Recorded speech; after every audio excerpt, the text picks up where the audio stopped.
Good evening. The regular meeting of the Bellflower City Council is called to order on Monday, April 13, 2026 at 5:30 p.m. For closed session. Roll call, please. Councilmember Morse, Here. Mayor Pro Tem Sanchez, Here. Councilmember Dutton, Here. Councilmember Coops, Here. Mayor Santinez. Here. Item number 3, closed session items. Mr. Smooth. Thank you, Mr. Mayor. The council recessed to closed session for 4 items, 3A, B, C, and D as listed on the agenda. Okay, any recusals? I have to recuse myself from item 3C. 3C, okay. Anyone else?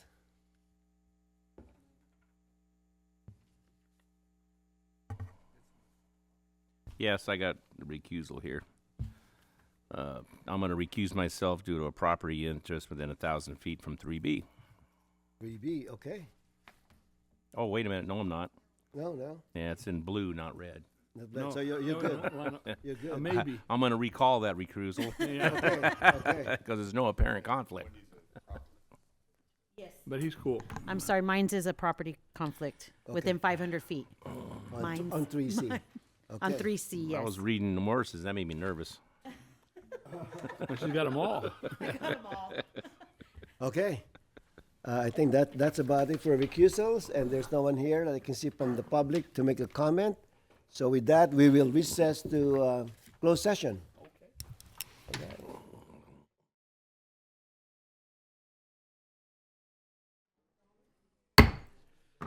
Good evening, Bellflower.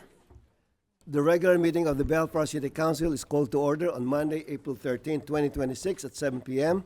To open session. We are reconvening to the regular meeting coming out of the closed session, and there are no reportable actions taken during the closed session. Roll call, please. Councilmember Morse, Here. Mayor Pro Tem Sanchez, Here.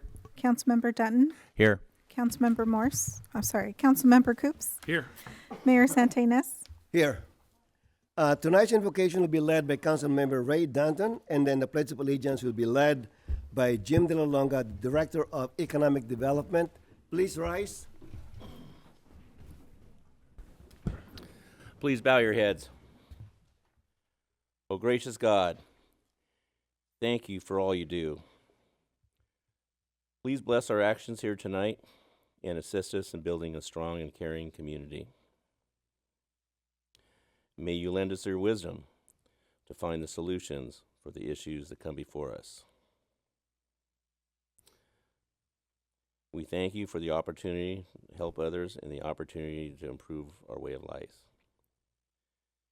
And most of all, we ask for your protections and blessings for our military men and women, and may they always return safely to their families, especially under these new live conditions that we hear here on our world. In your name, amen. Amen. Please place your right hand over your heart and join with me in the pledge. I pledge allegiance to the flag of the United States of America and to the republic for which it stands, one nation, under God, indivisible, with liberty and justice for all.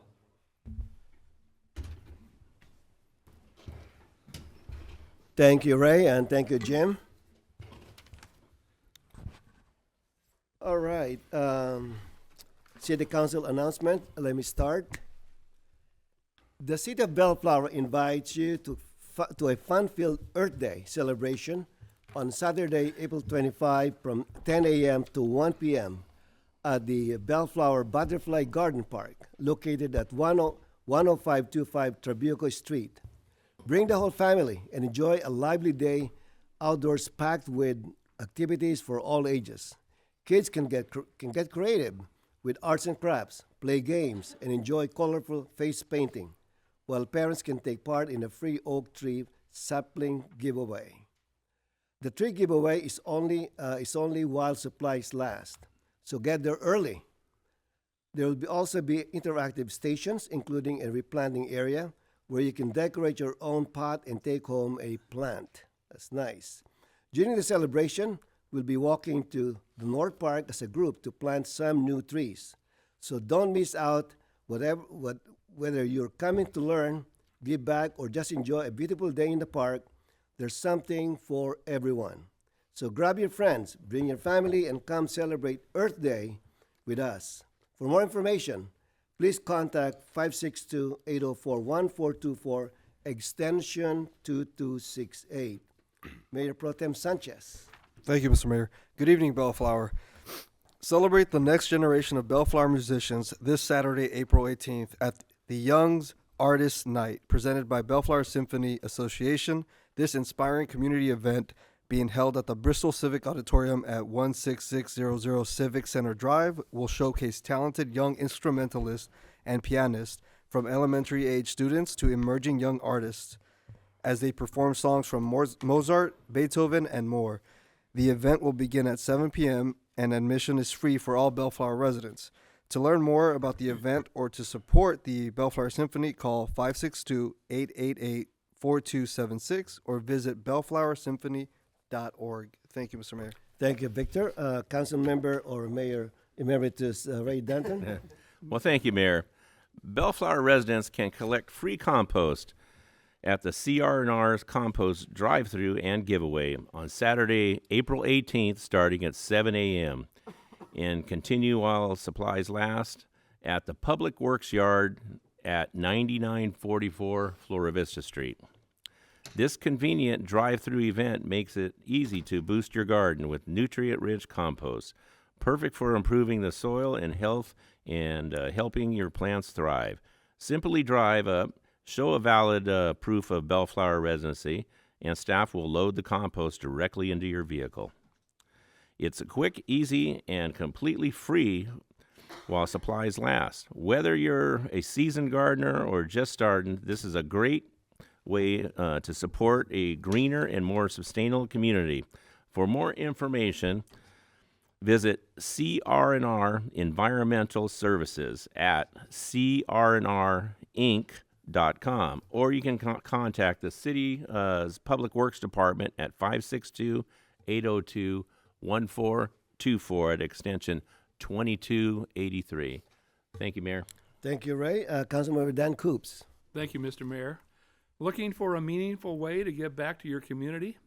The Bellflower Volunteer Center is inviting residents to get involved, with opportunities ranging from nutrition program support and the Bellflower Looking Better program to beautification projects, convalescent visits, special events, food pantries, and family donation programs. There's always something for everyone to do. Volunteering isn't just about helping others, it's a chance to grow. You can build a new skill, connect with people, share your talents, and experience the fulfillment of making a positive impact on your community. To learn more about becoming a volunteer or to donate goods or services, you can contact the Bellflower Center, and they're at 562-804-1424, extension 2331. Thank you, Mr. Mayor. Thank you, Dan. Councilmember Wendy Morse. Thank you, Mayor. Good evening, Bellflower. The Economic Development Team is now scheduling on-site appointments as part of its ongoing business visitations program. Brick and mortar businesses of all sizes are invited to participate. These visits offer business owners a valuable opportunity to showcase their operations, discuss potential growth, and share any challenges they may be facing. They also connect each business with a city representative, provide access to available resources, and foster long-term partnerships that support local success. Through open communication, the Economic Development Department gains meaningful insight into how to better support the Bellflower business community. Following each visit, participating businesses can choose to be featured in a business spotlight in the city's monthly newsletter. To schedule your on-site visit, please contact A. Miyashiro, and I'll spell that AMIYASHIRO at bellflower.ca.gov. Thank you, Mayor. Thank you, Wendy. Next item, public comments. Mr. Smoot. Thank you, Mr. Mayor. This is the time set aside for the public to address the city council You're on. not on. Take the microphone. Yep. Oh, You got a green light? Okay. This is the time set aside for the public to address the city council on matters not listed on the agenda. Anyone wishing to address the city council should come to the podium, be recognized by the mayor, and state your name for the record. If you wish to address the city council on an agenda item, you may do so by approaching the podium as we review that particular item, and you'll be given 3 minutes to address the city council. All right. If you would like to speak on a non-agenda item, please come forward. State your name and sign up. Don't be shy. Hello, Can you sign in, signing in. please? Oops.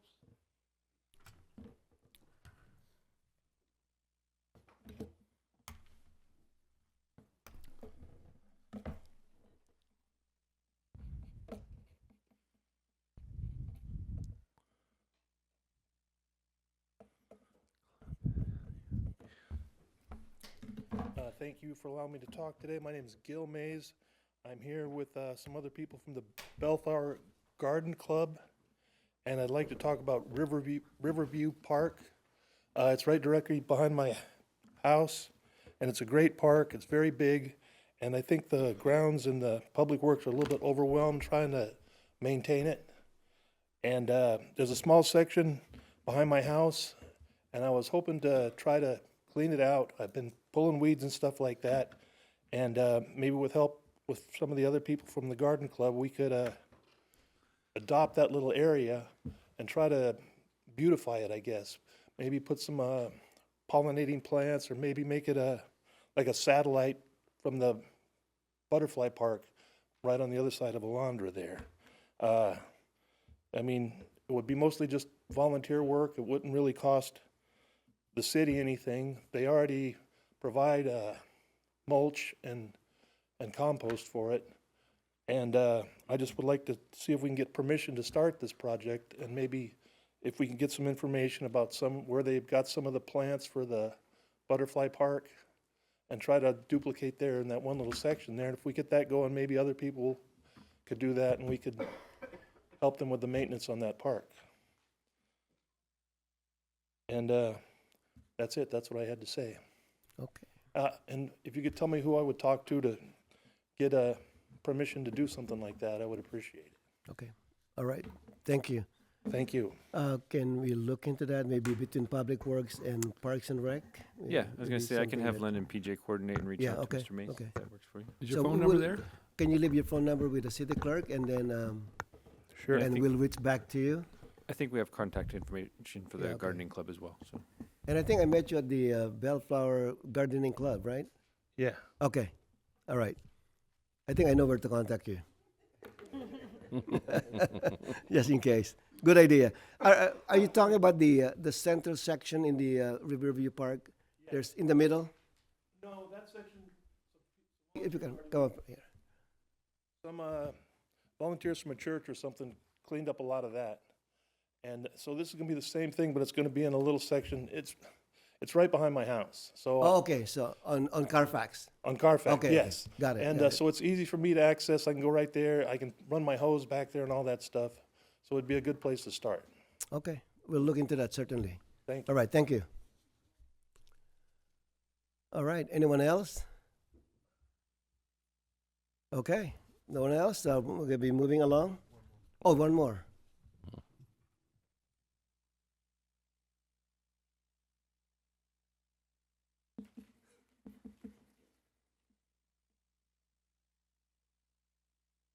All right. Hi, Mayor and council members. And again, I'm so sorry. I know I'm also part of the Bellflower Gardening Club. Just one more item I wanted to discuss. It was just to briefly share a suggestion regarding the new sports park project funded through the Los Angeles County Regional Park and Open Space District. I noticed that other cities like Artesia and Glendale are incorporating demonstration gardens, plant-based community spaces into their Measure A park projects.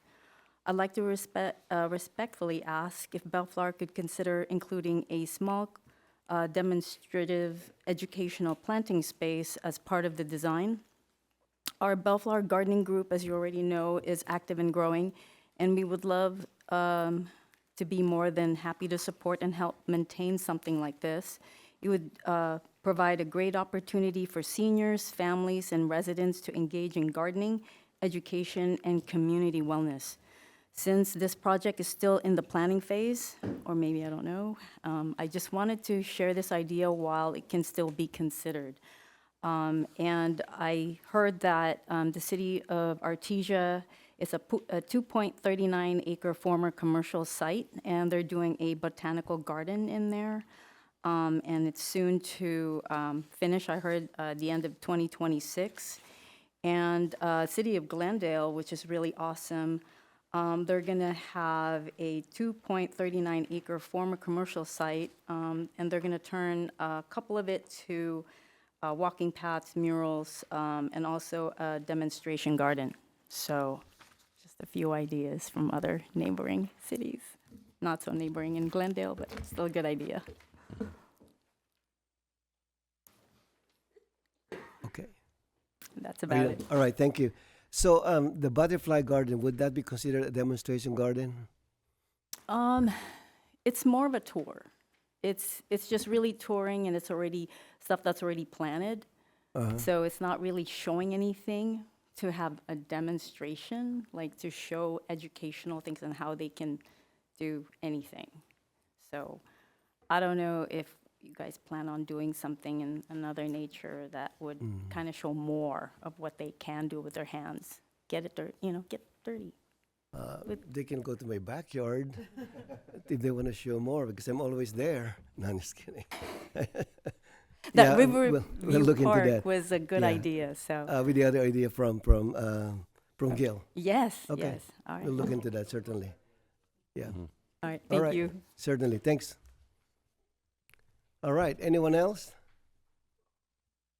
Okay, there being none, we're moving along. Mr. Smoot, item 12. Thank you, Mr. Mayor. A. Yeah, item 12A. There's a note here that since item 12A and B are related, we can consider them together. That was going to be my suggestion. Okay, Okay. Yes, these two items are that's a great related. idea. Okay.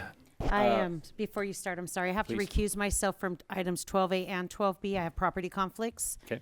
And I was going to ask if I should recuse myself for both right now. Yes. Okay, then I recuse myself. We're gonna get a twofer this time. Yes.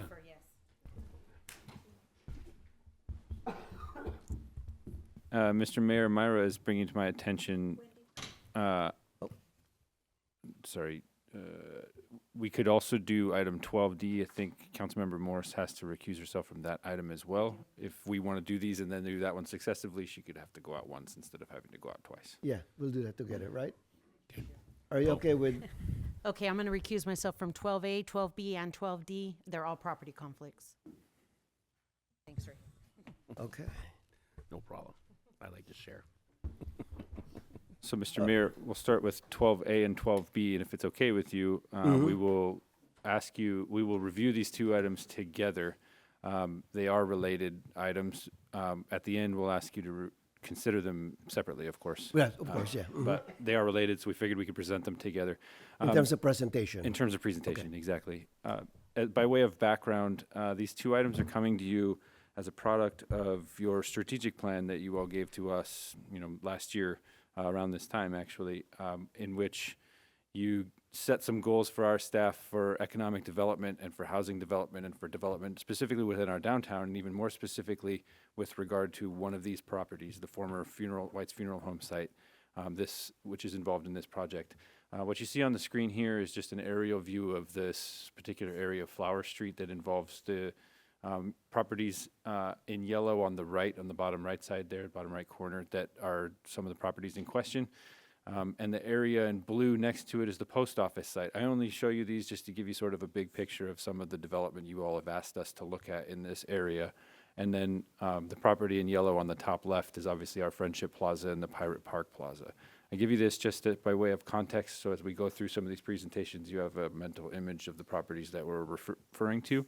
But primarily the properties in yellow on the bottom right are the ones we're going to be discussing here this evening. With that said, I'm going to kick it to Beth to talk through some of the entitlements and planning piece of this. And then Jim is going to go through some of the other economic development pieces associated with the projects in question here. Keeping in mind these two things are interrelated, but at the end will be considered separately. So with that, I'm going to kick it over to Beth to kick it off. Good evening, Mayor and members of the City Council.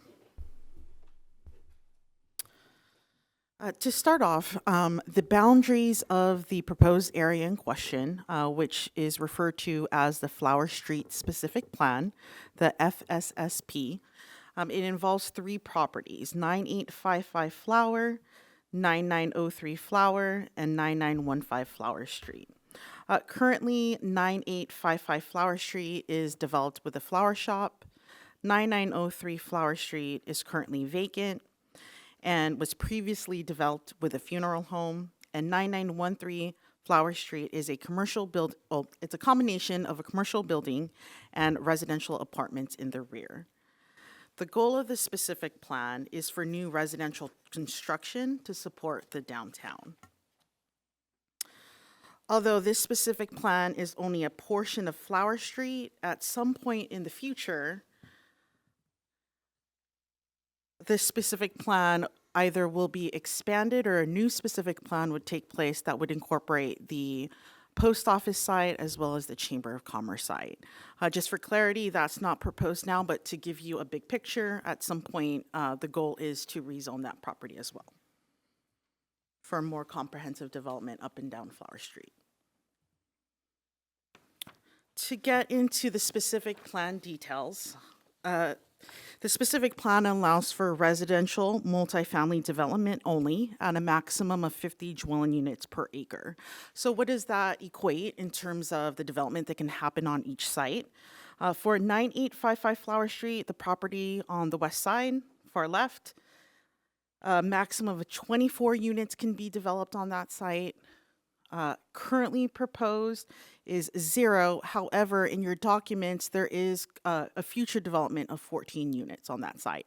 And in Jim's presentation, he'll jump into that a little bit more. I'll also be speaking on it as well. And then for the middle property, 9903, this is actually the subject site that also has the development review application and the vesting tentative map. The maximum density on this site is 55 units and 32 are proposed. And then at 9915 Flower Street, there's currently existing residential in the back and commercial in the front, and currently no additional residentials proposed. A part of the specific plan would allow for future developments of both the west side property and the east side property. So for reference, we refer to them as the bookends. It would allow for those 2 properties to submit a residential development application, and it would be allowed by right. So essentially, the specific plan lays out the framework in which those future developments on each side can be developed.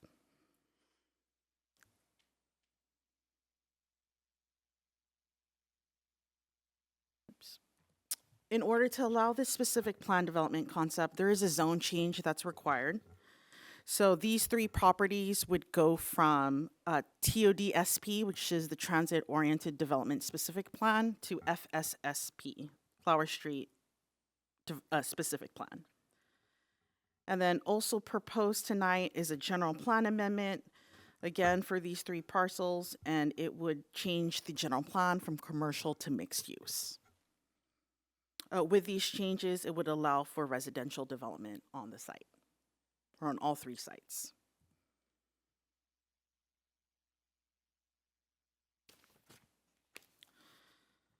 The next 2 entitlements that I'll be discussing is the development review application and the vesting tentative map.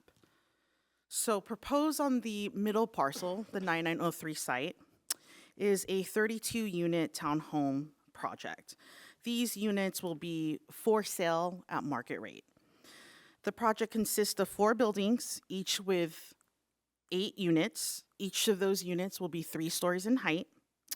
Each unit will have 3 bedrooms.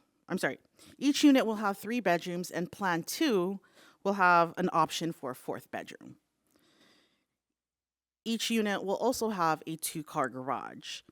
There's currently no guest parking provided on site.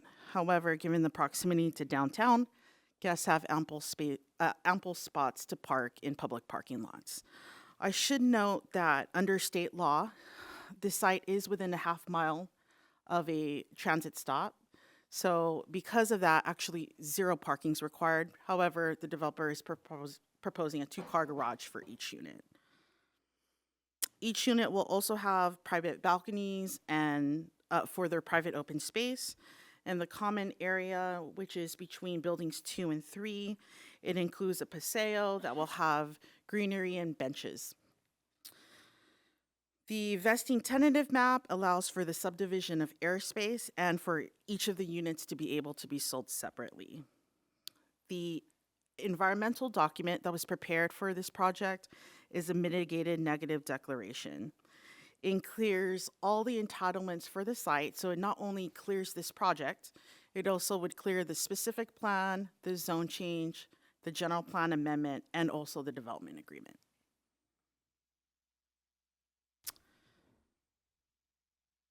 One thing to note is that the way this site is designed, it would easily allow for the additional 14 units on the west side property.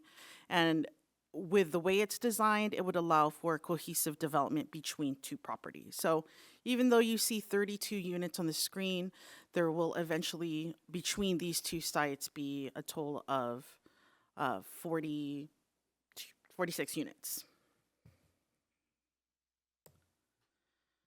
These are the project elevations for the site. The proposed architectural style is modern. It includes various materials on all 4 sides of the building, such as stucco, siding, metal railings, and awnings. The elevations incorporated several wall plane changes to help break up the mass and bulk.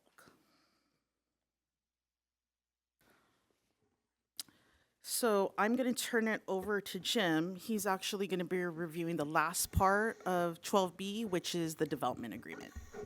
Thanks, Beth, and good evening, Honorable Mayor and members of the City Council. So as you heard so far tonight, the planning team has gone over the specific plan, the project application for the 32 townhome units on the former funeral home property. I'm going to present to you a few additional elements of the overall project, the development agreement, the existing loan agreement for the former funeral home property, and the purchase and sale agreement for 9855 Flower Street, and how all these items mesh together. I'll start with the development agreement, which is the glue that really connects all of the elements together.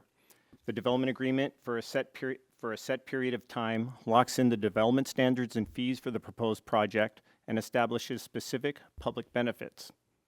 Additionally, as the planning director previously mentioned, this development agreement contemplates a 46-unit townhome project that includes the adjacent flower shop property, which we'll discuss shortly.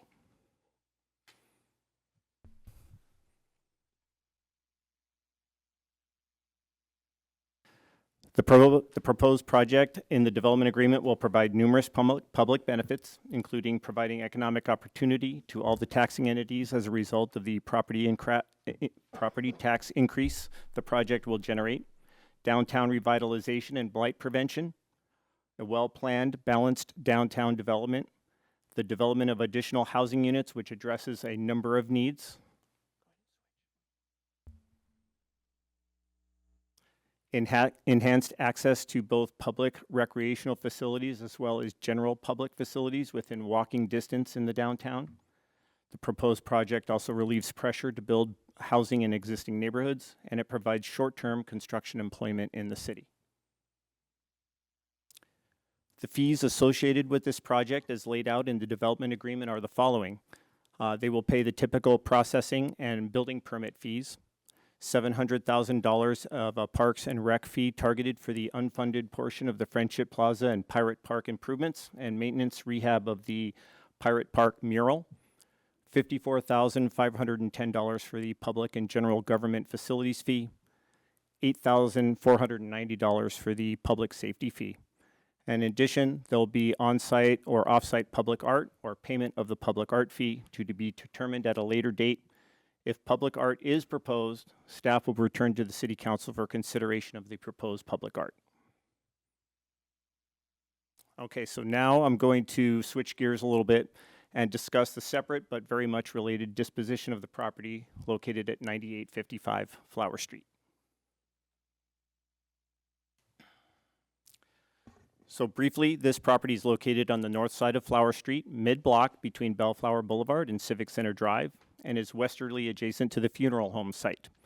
It is comprised of one parcel that is just under a half acre in size. The city and buyer have negotiated a purchase price of $2,650,000, which is the same amount paid by the city to acquire the property 4.5 months ago in November of 2025. For this transaction, the city will carry the paper on it.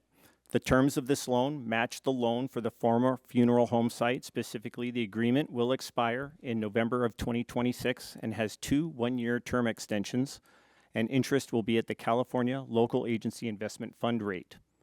Additionally, escrow will close, property will transfer, and the loan term will start upon the issuance of building permits for the project. The loan will be repaid as the developer receives final certificates of occupancy for the completed units, and this is also consistent with the funeral home property loan agreement. The acquisition meets 3 major objectives for the city and the developer. The city wants a high-quality development on the site with a potential project on the adjacent funeral home site.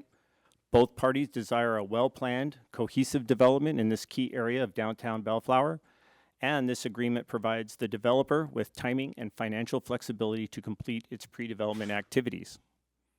I'm going to turn the presentation over now to Zach Forbath from City Ventures to refresh your memory a little bit on City Ventures and to give you their perspective on the project. Good evening, Mayor Sanandez and members of the City Council. My name is Zach Forbath, and I'm a development manager at City Ventures. I'd like to thank you for the opportunity this evening to allow us to present a proposed project located at 9903 Flower Street. I'd first like to start off by thanking staff for all their hard work and collaboration throughout this process. It's been a pleasure to work alongside all of them throughout the duration of this project. City Ventures is a for-sale residential developer and home builder that was founded in 2009. Since our inception, we've been an all-electric home builder focused on redeveloping underutilized properties into new homeownership opportunities. We've completed projects in 100 cities, entitling more than 150 communities, and have built and sold 10,000 homes. Our focus is on infill development for proximity to local goods, services, and transit to help families buy homes in markets that are otherwise difficult to purchase homes in. City Ventures works solely in California, and we have a successful track record working in Los Angeles County. Next slide, please. So for those who may be unfamiliar, City Ventures has a long-standing presence in the city of Bellflower. We are excited about the opportunity to bring our 5th new home community to the city of Bellflower. Here you can see images of past City Ventures projects that we've built in Bellflower. The first project is off of Alondra Boulevard and Clark Avenue, the second just down the street at Oak and Aidenmore, and then the 3rd and 4th project off of Artesia and Bellflower Boulevard. Next slide, please. And then here are some examples of past City Ventures projects that have been developed in Los Angeles County.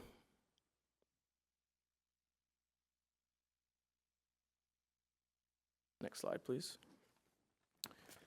So this is an aerial of the approximately 1.1 acre site just down the street from us. Again, the project site, home of the former White's Funeral Home, is located at 9903 Flower Street. So here you'll see the site plan for the proposed project. The development consists of 32 attached 3-story townhomes spread across 4 buildings. There will be 2 different plan types. All plan types include 3 bedrooms and 3 baths, as previously discussed, with one plan type offering the option for an additional 4th bedroom. Trash and recycling bins will be stored within each unit's garage for curbside pickup, giving the homes more of a single-family feel. And then there's also a paseo walk and benches and trees that run through the middle of the site. Next slide, please. So to the west of the subject site, you will see the adjacent parcel for the planned phase 2 for the proposed project. This will create one cohesive project in the city's downtown area. I would like to note that once this community is completely built out, the community will be maintained by homeowners association. All private streets, exteriors of the building, landscaping, common open space will be managed and maintained by the HOA. Next slide, please. As previously shown, here are the conceptual elevations. And then here's a quick list of standard energy initiatives that are included in all City Ventures homes. I would like to highlight 2 of these specifically. We install solar panels that are included with the purchase of every home So there's no additional fees or lease fees required for these solar panels. They're included with the purchase of the home. And then secondly, all homes are pre-wired for EV charging. So all the hard work installing the EV wiring in the walls is already completed. All the homeowner needs to do is just plug in and they're good to charge their EV vehicle, their electric vehicle, excuse me.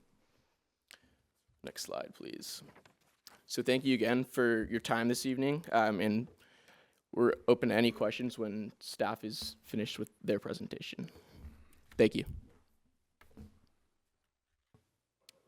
Okay, thanks, Zach. As you can see, council, there are a lot of moving pieces. Specific to this project, the development agreement connects all of these parts such that the project, if the project is not completed as laid out by the schedule of performance, the agreement codifies the city's ability to reclaim the properties to complete the project. With that said, staff recommends the city council open the public hearings for both items but take separate action on each item. For item 12A, open the public hearing, take documentary and testimonial evidence, and after considering the evidence, adopt resolution number 26-12, authorizing the city manager to execute a purchase and sale agreement in a form approved by the city attorney, or alternatively discuss and take other action related to this item. And then for item 12B, it's to open the public hearing, take documentary and testimonial evidence, and after considering the evidence, adopt resolution number 26-13 and waive further reading and introduce ordinance number 1456. Or alternatively discuss and take other action related to this item. I did want to note one more thing that I forgot to cover in my portion of the presentation. For the record, the correct APN for the flower shop property at 9855 Flower Street is 7109-013-904. I just wanted to put that into the record because some of the older documents refer to that site with a different APN address before the city purchased it. So once the city purchased it, the APN did change. So just wanted to put that on record. And that concludes our presentation. Both staff and the developer are happy to answer any questions that you may have. And Mr. Mayor, I was just conferring with the city attorney. If the council so chooses, you can open the public hearings as one, as long as you consider them separate. Yeah, I was about to ask that question. Okay, so we can do that. Streamline, yes. Okay, very streamlined. All right, thank you so much. Thank you, Beth. Thank you, Jim. Thank you, Zach. My first comment here is it took me at least two times to read this material to understand what is going on. It is very complex. But eventually I understood what's going on. So anyway, just a few questions here. First of all, I want to commend staff for working on this project. It's a wonderful project as far as I'm concerned. And I'm sure that it took them a while to figure out what's going on here and how it's going to be delivered to the city council and to the city. So kudos to staff for working on this.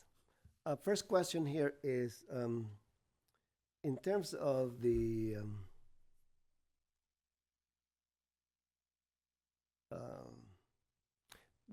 can you show the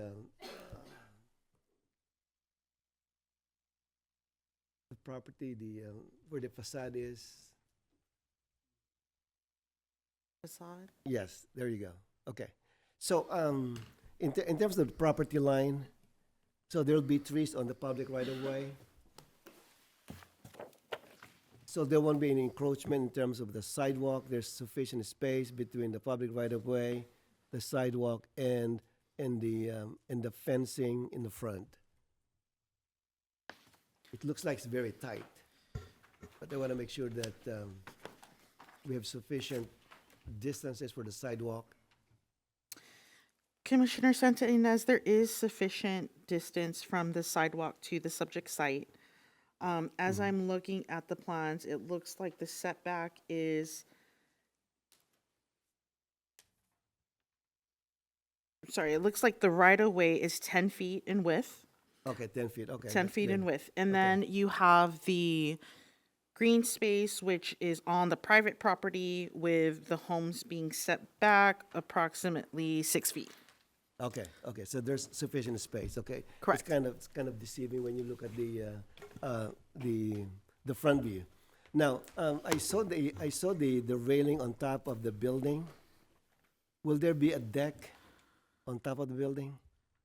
So someone can do some parties there or organize events? Mayor, no, that's actually an architectural feature and a requirement of the building code. So there is actually no livable space on the roof or outdoor space on the roof.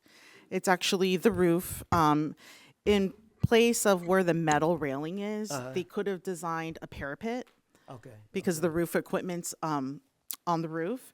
However, they did choose a more decorative element, which is that railing. Oh, So it does appear that it looks could be a nice, balcony, it but looks nice actually. yes, It it's looks not a nice. usable rooftop. Okay, so it's not. Oh, darn. Okay, and then the other next question I have is, this is for the Jim, the fees that you mentioned.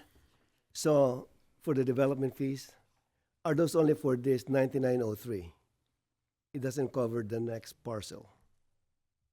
Just want to confirm. These are fees for the entire project, all 46 units. I For all the 46 I can help units. answer this one. So the development agreement that's before you envisions a 46-unit project, even though the second phase of this is on the other parcel. The entitlements allow for that second phase to come in by right. The development agreement ties everything together, and in some ways requires the developer to come in and actually do that second site, or at least apply for that second site and meet the schedule within that. So that development agreement envisions those 46 units, and the fees are based off of that 46 units, not the 32-unit project. Does that make sense? Yeah, okay. I just want to confirm that. Yeah. Okay, so I look at Schedule D in terms of the timeline. City Attorney, are you comfortable with the teeth in terms of the timeline to make sure that the city is protected if the developer doesn't deliver in its entirety? Mr. Mayor, members of the council, it's a negotiated timeline, so to the extent that we cannot simply impose things upon the developer, I am comfortable with the timeline that has been being provided. Again, I say that with lawyer speak only from this position. Is it ironclad? No, it's a negotiated timeline. And yes, we have sufficient protections for the city, and I would endorse this particular approach. Okay, so in a worst case scenario, let's say they complete the 9903 and did not complete the next parcel. So what's the possible scenario? They said they walk away. The property would come back to the city.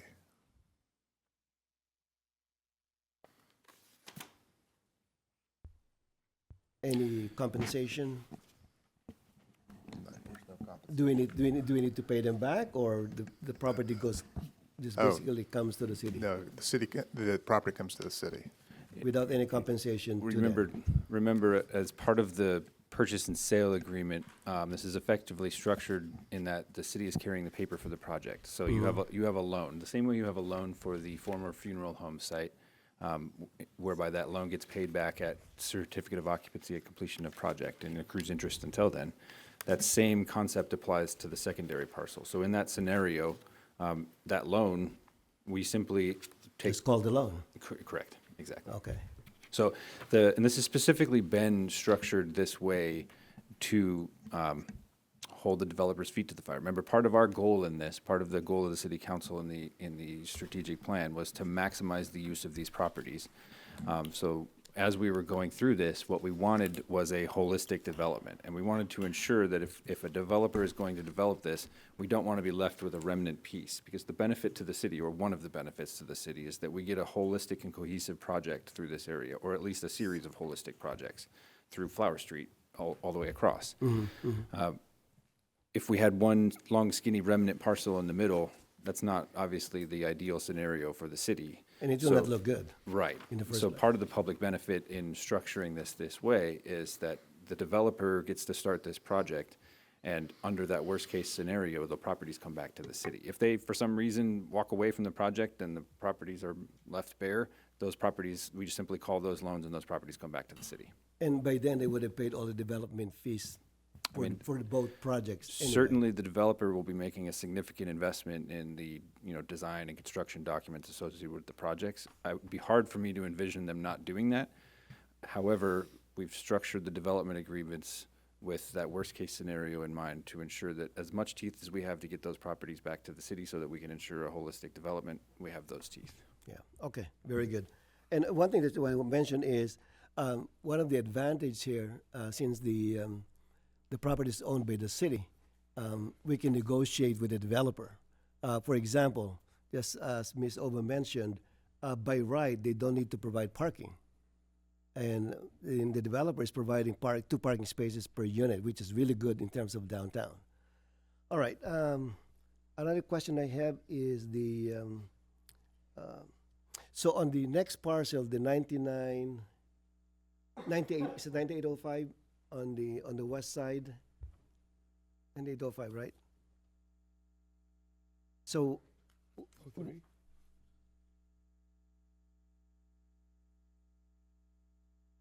there's so many numbers here.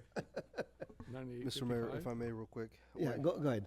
I wanted to piggyback off of your question because I was under the impression that we did build in some form of liquidated damages if the project went 2, 3, 4 years and nothing ended up getting done and we ended up reverting back with the property.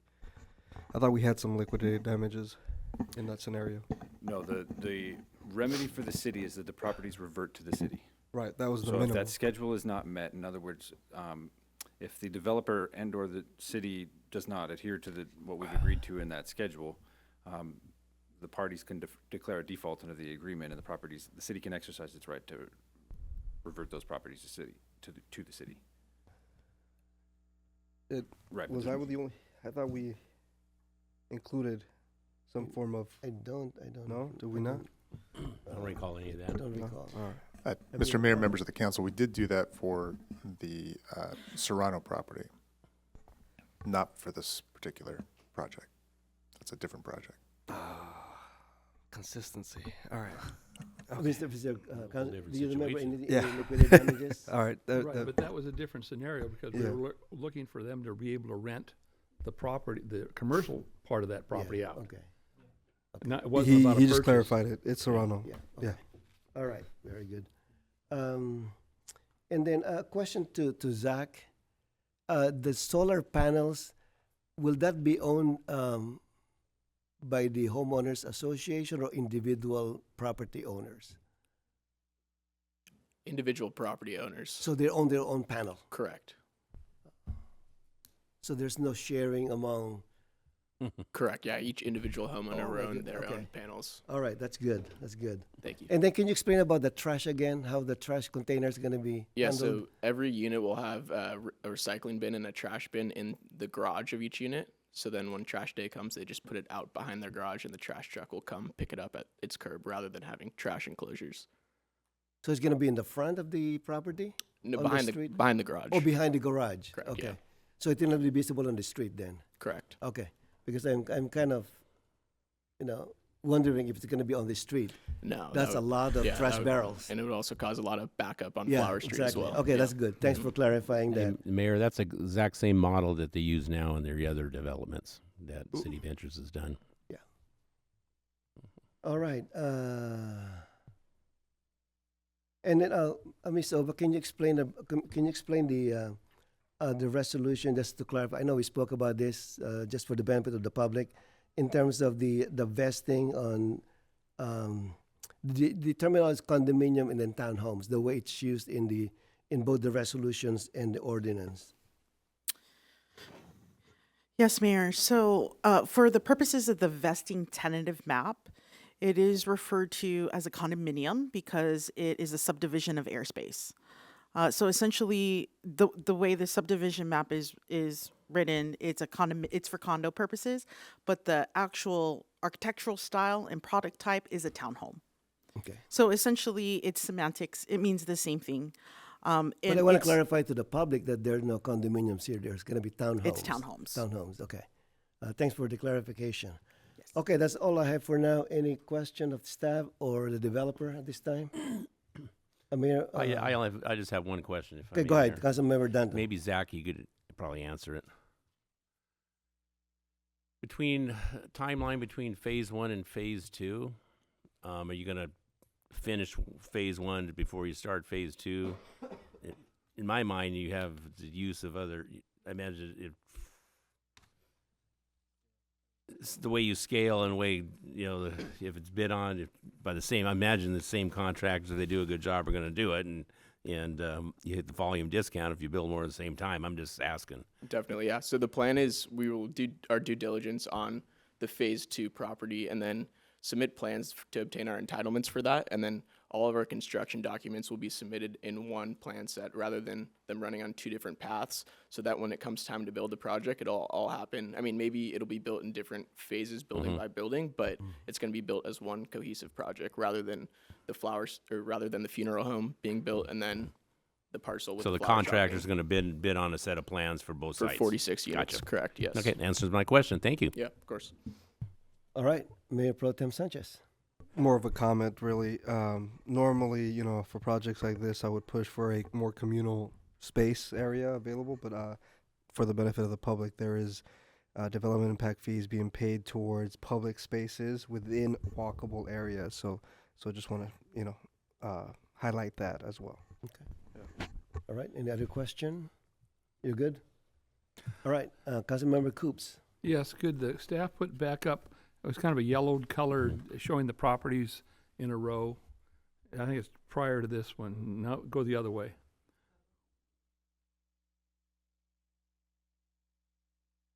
And one more back. No. Beginning? It's towards the beginning, yes. Sorry, bear with me. This one? No, it's just an outline. It's just like a map. But it kind of laid out what the size of each of 3 different parcels. I think it's this one. Well, I can use this one as an example.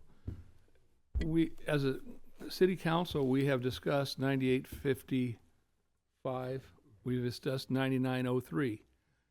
I don't ever remember having any conversation about 9915. Why is that up there? Councilmember Coops, 9915 is included because it's in the specific plan area. So even though the council hasn't had, He didn't want to sell it. Isn't that the deal?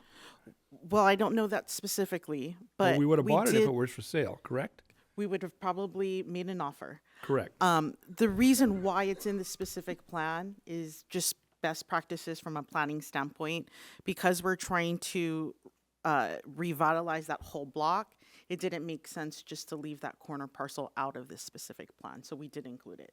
All right, but you included in the designation of how many units are going to be built, 24, 55, and supposedly at some point in time, we're looking for 20 units to be built on that property, correct? Correct. The specific plan would allow up to 20.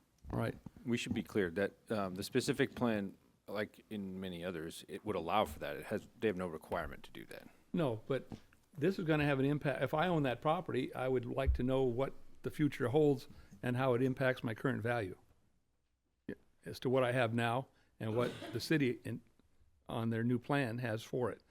So that is not, even though it's depicted, it's no part of the discussion tonight, correct? That is correct. Well, hold on. It is part of the discussion from the perspective of the specific plan. Right, but Yes. not in terms of dollars and cents and payments and appearances. Correct. All that is not what we're From discussing. the perspective of the development application before you, that property is not included in that project. It is, however, included in the specific plan and the general plan amendment and the zoning change that would be required. Okay. So All right, now let's go back. You had the picture that was shown that Sunny was referring to it, with the railings, the front of the building as how it will look. The facade, yeah. There was one little The one before that. before or after, but it's in the neighborhood here. No, Oh, it Some of the rendering. shows the. the very first one, I think. I got it. There you go. Okay. So, bottom right, is that an entry, a front door entry onto Flower Street? Yes. Okay, so how many of those will there be along Flower Street that people will be able to enter right off Flower and not have to go around the back? 8. 8 of them? I believe it is, yes, it's 8. Okay. Now, City Ventures has built this before. I'm thinking about Bellflower Boulevard. No, that was Feilberg, but I'm thinking about the one on Artesia Boulevard, where we have the same kind of railings around the patio areas. You see how they're depicted there, whereby you can step out and you've got a patio, not very big. But on this one I've shown 1, 2, 3, 4, 5 of them. You see the different patio with the railings. Now, my concern is, and if everybody does this, because it's storage, if you look at the buildings that have been built by some of our contractors, including the one tonight, that gets filled up with bicycles, it gets filled up with plants, it junks up the whole front of the building when you see an open rail like that. So my suggestion would be, even though it's beautiful to have the open rails, that needs to be more covered in such a way that you won't see all the paraphernalia that people are using out on the front porch there. Now, that's just my suggestion. I may not get any support from the council here, but do you understand what I'm saying about junking up we have it on Bellflower Boulevard. You sit on the Bellflower Boulevard, you see all this paraphernalia in the patios that detracts from the front of the building. But anyway, that's my suggestion. We'll see where we go. Now I have a question of Zach. If you could help me. What do you believe to be the HOA monthly dues on this project?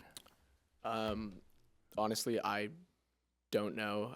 Typically in our projects, you'd see anywhere from, I'd like to say $350 to $450 a month. But for this project specifically, I'm not sure. All right. What is the sale? Now, are every one of those units going to be identical in terms of square footage? You talked about 3 bedrooms, potential 4.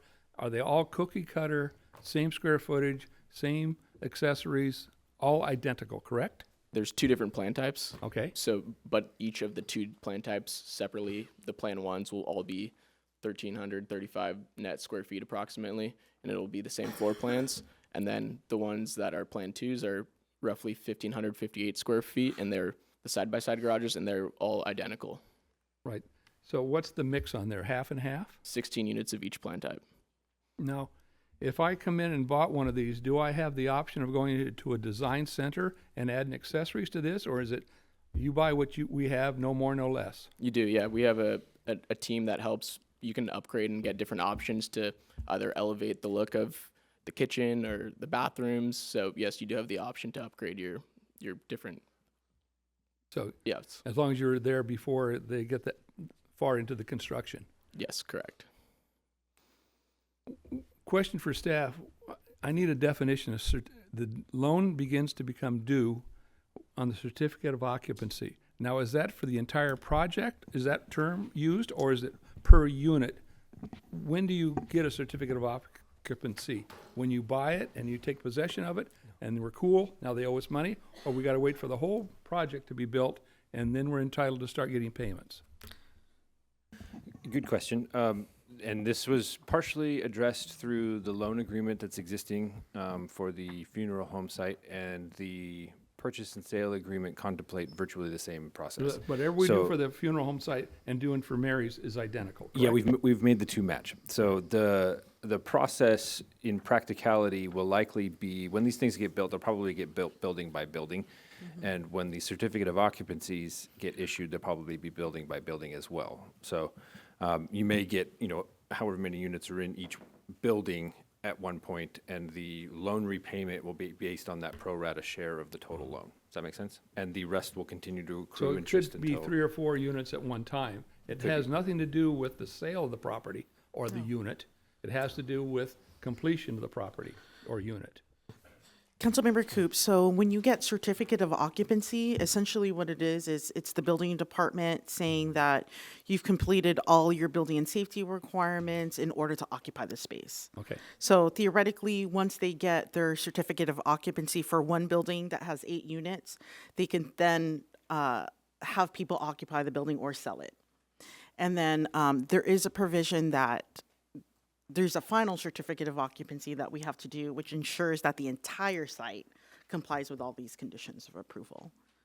So even though the unit may have not been sold, because it's been granted the certificate of occupancy, City Ventures is responsible for paying the full amount due for those 4 parcels. Or The 3 number of parcels, units. whatever amount are in that section. Does that Correct. sound right? Yes, so if it's 8 units, they would have to pay for their share of 8 units. Right, so we, Yes. right, so we take what the purchase price was and divide it by how many, you're gonna assign an amount to each one of the units, I suppose. Correct. And then that will be equal each time based, well, there's a little difference in square footage, but not a lot. But they're probably just the same amount each time, correct? Per unit. Yes. But it may It is per adjust unit. based on the interest, because the later units will accrue more interest. So as the later C of Os get issued, those might have more interest on them, so their amounts might be slightly different. Now, the interest rate is variable because you've tied it to what we receive now on the money we have invested with the state of California, correct? And that's a variable. That's correct, and that will be adjusted on a quarterly basis. Could go up, could go down. We're just taking whatever, Correct. using that as a basis. That's the basis. What is it currently? I think it's around 4.1, 4.2, according to our finance director. It's a bargain. What a It's deal. a bargain, yeah. It's LAIF, right? Based on LAIF, okay. Oh, it's even better. Oh, we've lost. Better for them, yes, for Yeah, I know. 3.8 Wow. currently. whale of a deal. Okay. All right, so sometimes when I ask some questions, you just guys, hey, what about that? Have I generated another questions in your minds? Are you good? I'm good for now. Okay. Yeah. Mayor Pro Tem Sanchez, you have any, you have That- follow-up question? Thank you, Mr. Mayor. I want to be mindful of how I ask these next questions because they're not necessarily pertaining specifically to the project itself. But Mr. De La Longa, can you remind me, we no longer have any type of first-time homebuyer programs, right? Correct, we do not have any. Is that anything that we are considering in our wheelhouse? And before you answer that, in the near future, because before you answer that, my thought here is this is a great opportunity for us to help, local families from Bellflower get into a local home in Bellflower. Understood. When we did the calculation back when we terminated this program, Right. the amount of money that it took to enable a low-income home buyer at that income level to buy a house was extremely significant. And although they could qualify for the low-income status and get a loan from us, they could not qualify for the loan, and there wasn't enough money to make that loan low enough for them to make the payments on it. No-win situation. No win situation. I know. I needed. It's to a very ask. tough spot. It's it's just yeah. If the money was available for moderate income buyers, there would be a chance that that would work. But for low income buyers at 80% or below, it's a significant amount of money that our home funds do not, we don't get enough home funds. We'd be able to do maybe one.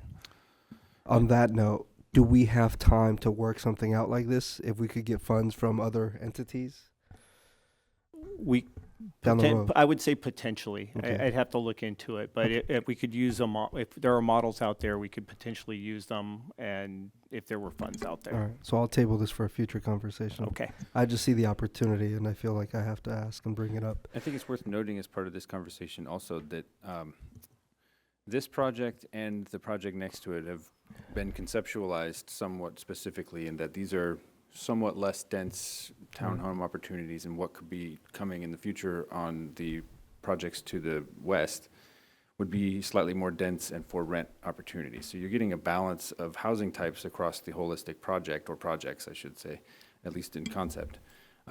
And the way this is all structured is very similar to the way we used to structure redevelopment projects. In fact, the methods we're using to dispose of these properties, to purchase these properties for economic opportunity in the first place, very similar and a byproduct of redevelopment and the dissolution of redevelopment altogether. When we buy these properties, when the government code provisions that allow us to purchase properties for economic opportunity are a byproduct of the dissolution of redevelopment. So this is very much structured with the intent of building housing In fact, this project specifically, one of the city's goals in getting this project together was to maximize density in a balanced fashion as much as possible, hence the combining in the other lot to the west to get as many units as possible of home ownership opportunities. Add to that, our RENA numbers, somewhat uniquely for Bellflower, require us to add a certain amount of market rate and above market rate, where most communities struggle to actually add lower income units. We actually have more of a requirement to add market rate and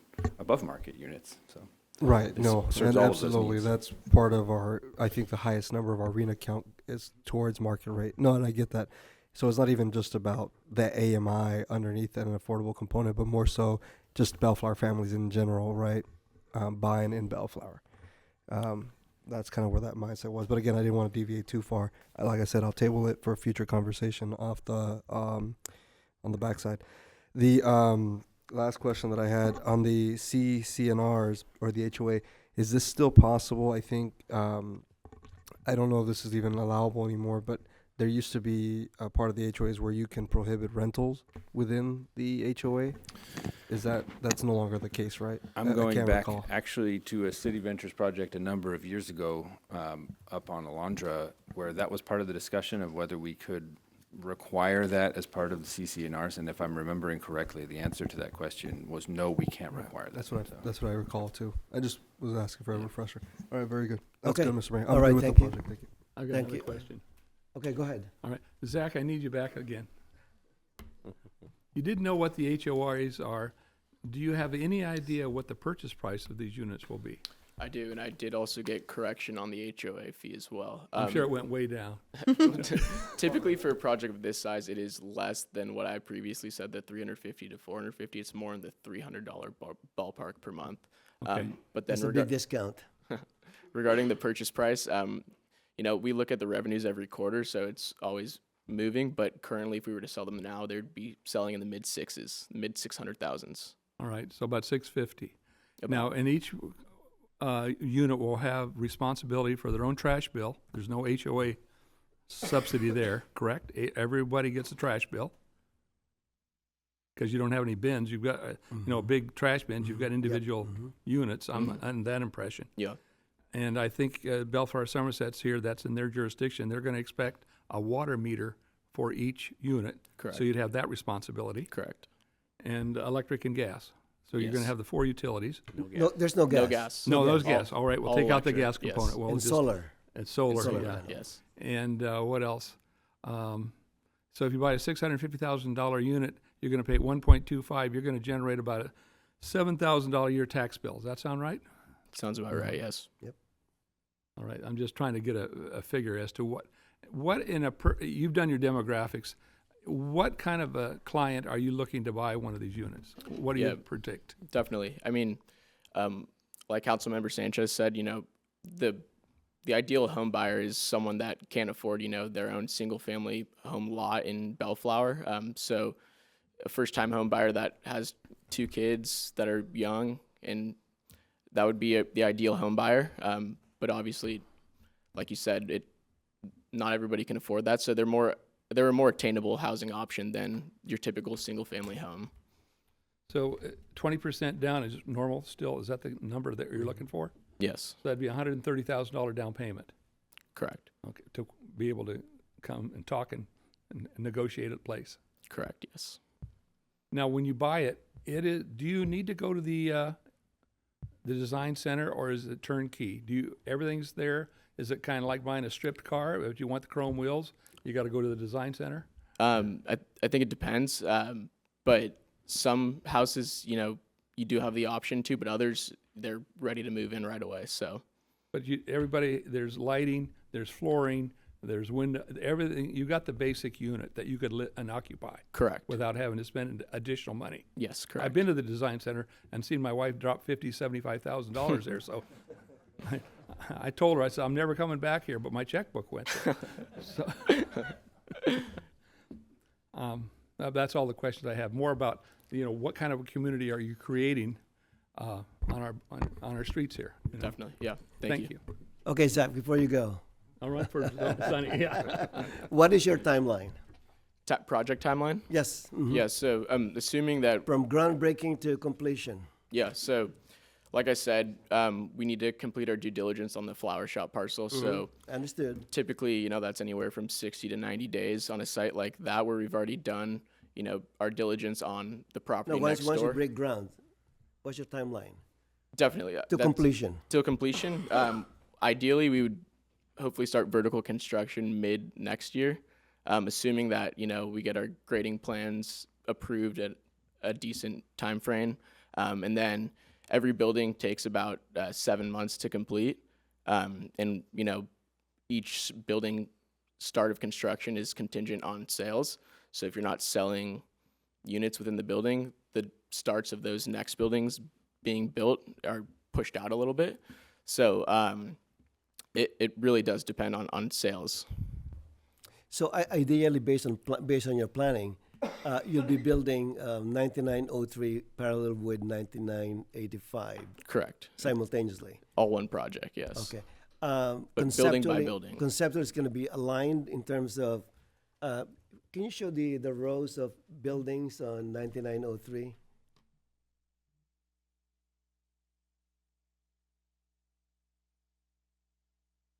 I know you're working on the plans. So conceptually, on this parcel here, will it be aligned with this kind of development? Correct. So it's more seamless. Correct. Yeah, it's essentially along the southern portion of the site. There will be 4 additional units On the other side. on the other side. Yeah, Okay. and then Okay. an additional. I forget if it's 2 and 2, and then 4 at the top. But it's a building that has 4 units, and then 2 buildings that have 2 units, and then a 4th building that has 4 units for a total of 14 units. So ideally, you'll start with, let's say, the first row of this for both parcels, and then go to the next one, and then go to the next one, and then go to the next one. Correct. Yeah. Something like that. Or Yeah. start from the back. Correct. Either way. Yes. Okay, very good. All right, thank you. Thank you. Zach, do you have to have fire sprinklers in this units? You do. Yes. Okay. Zach, one more question. Are you 100% set on this color tone?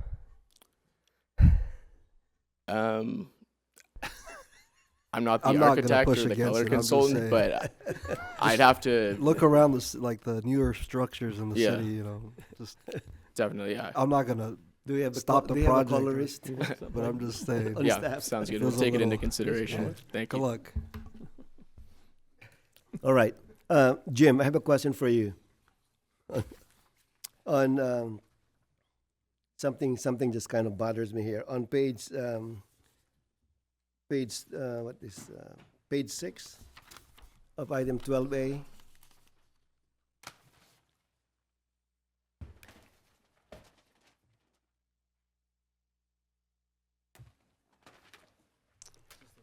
On the section V, consideration received and comparison with established value. I mean, just the statement that something just kind of, it rubs me the wrong way. When you say, the sale of the property resulted to no loss or gain was incurred with the disposition. So to me, in a typical business transaction, the cost of the property is what you purchased, what you bought it for, plus all the cost in terms of the escrow fees, recording fees, and things like that. That's your true cost of the property. And when you sell the property, again, you have your selling price minus your selling cost, your share of the escrow fees, any fees that you incur, recording, things like that. And then the net is not your net proceeds minus your true cost, that's your either gain or loss. But in this case, with the statement that resulted in no loss or gain, is inaccurate. Because we're selling it for what we purchased it for, but we're not considering all the cost to buy it and to sell it. So it's just kind of Yeah, Mr. Mayor, I think inaccurate statement to me. your point is well taken. I think we can clarify this simply by saying there resulted in no loss or gain on the purchase price, specifically. I mean, there is obviously some administrative time and cost associated with, the escrow period and things like that, and us holding the property and whatever time value of money is associated with us holding that property. So there may be some loss associated with that. Certainly, your statement is correct. I think we can clarify it just by saying very directly, no gain or loss associated with the purchase and Do we sale need to price say of the that, or property. we can just say that the property was sold for what we purchased it for, Yeah, without mentioning about gain or loss? Because it's just kind of misleading. What, part of the purpose of this section of the summary report is to indicate that there's no major subsidy that was involved in the selling of this property, that wasn't sold for significantly under market value. So that's, as city manager mentioned, your point is well taken on the technicality of that, but the purpose of the summary report Right. is to indicate that there was no major subsidy taking place, because then we'd have to account for that and deal with that. I understand. I think it's better if we just Okay. said it was sold for $2.6 million, which we paid for, something like that, without mentioning about gain or loss. yeah, if So the can we- city can we- council can we wishes do to that? give us that authorization to make that minor amendment, we can do that. And according, the finance director did indicate that in the financial section of the staff report, it is explained as you just explained it. Okay, I think I feel better that way, because again, it's, when reading this, it's not a true statement. Okay, Mr. Mayor, any other question? no questions, but are you ready for a motion? Or do we need to Yes, open a public hearing? hearing. I'll make a motion to open the public hearing Which for- ones? for both 12A items, and 12A and 12B. Okay, I'll second it. motion by Mayor Pro Tem Sanchez, seconded by Councilmember Coops to open the public hearing on 12A and 12B. Okay, anyone here who'd like to speak on these two items?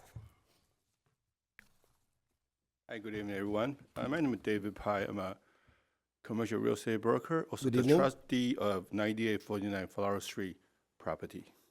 Hi, Jim. How are you? Good to see you. I'm here tonight to ask cities to reconsider this project. I'm a commercial real estate broker guy, so I look at the city zoning plan, and I was shocked to see how little the green area do you have in the city. I grew up in Tokyo, Japan, which is a big concrete jungle, but even there, I had the greatest memory when my friend and I would go to the park and hang out there, look at the bird, look at the trees, climb on the trees, and there's a lawn, there's tennis court, there's all the facility for kids. They even had a little zoo there. So to me, it's great for the city to meet the needy of the people who needs the housing. But on the other hand, when I drove around the city, I did before this hearing, it's really disappointing to see how little green area there is for the kids to go to. You can build the condominium all you want. That's easy. It's just the money. Okay, but how do you create a quality life for the kids, for the people in the city? I don't believe the city citizens are voted for you guys to come in to create additional jungle of concrete. Okay, to me, quality of life is more important than additional condominium or townhouse. Also, that I believe that this project will create additional traffic on the street and also decrease the quality of life. To me, city should consider some other use before voting on this project, because I haven't heard any other project from Mr.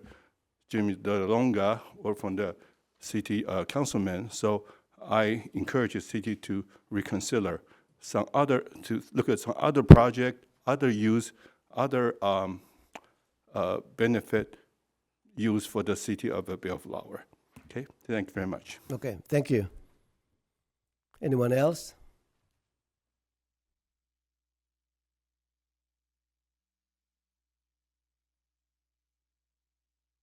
Okay, Not seeing any, I'd make a motion to close the public hearing. I'll second it. motion by Councilmember Danton, seconded by Councilmember Coops to close the public hearing. Without objection, that will be the order. I would just say in response to that, it's a tough balance for us. If you really advocate for less housing, you want more green space, I would encourage you to reach out to our Sacramento legislators because they're really forcing us to provide more housing. And as a city, we try to find more green space. In addition to that, staff is currently working on a forest master plan for the city to plant more trees. And if there's any opportunity for us to find space for park, we will buy parks. Okay, we will build more parks. In fact, a family just sold us a property adjacent to Sims Park. It's a vacant property that we purchased. So we will be extending Sims Park.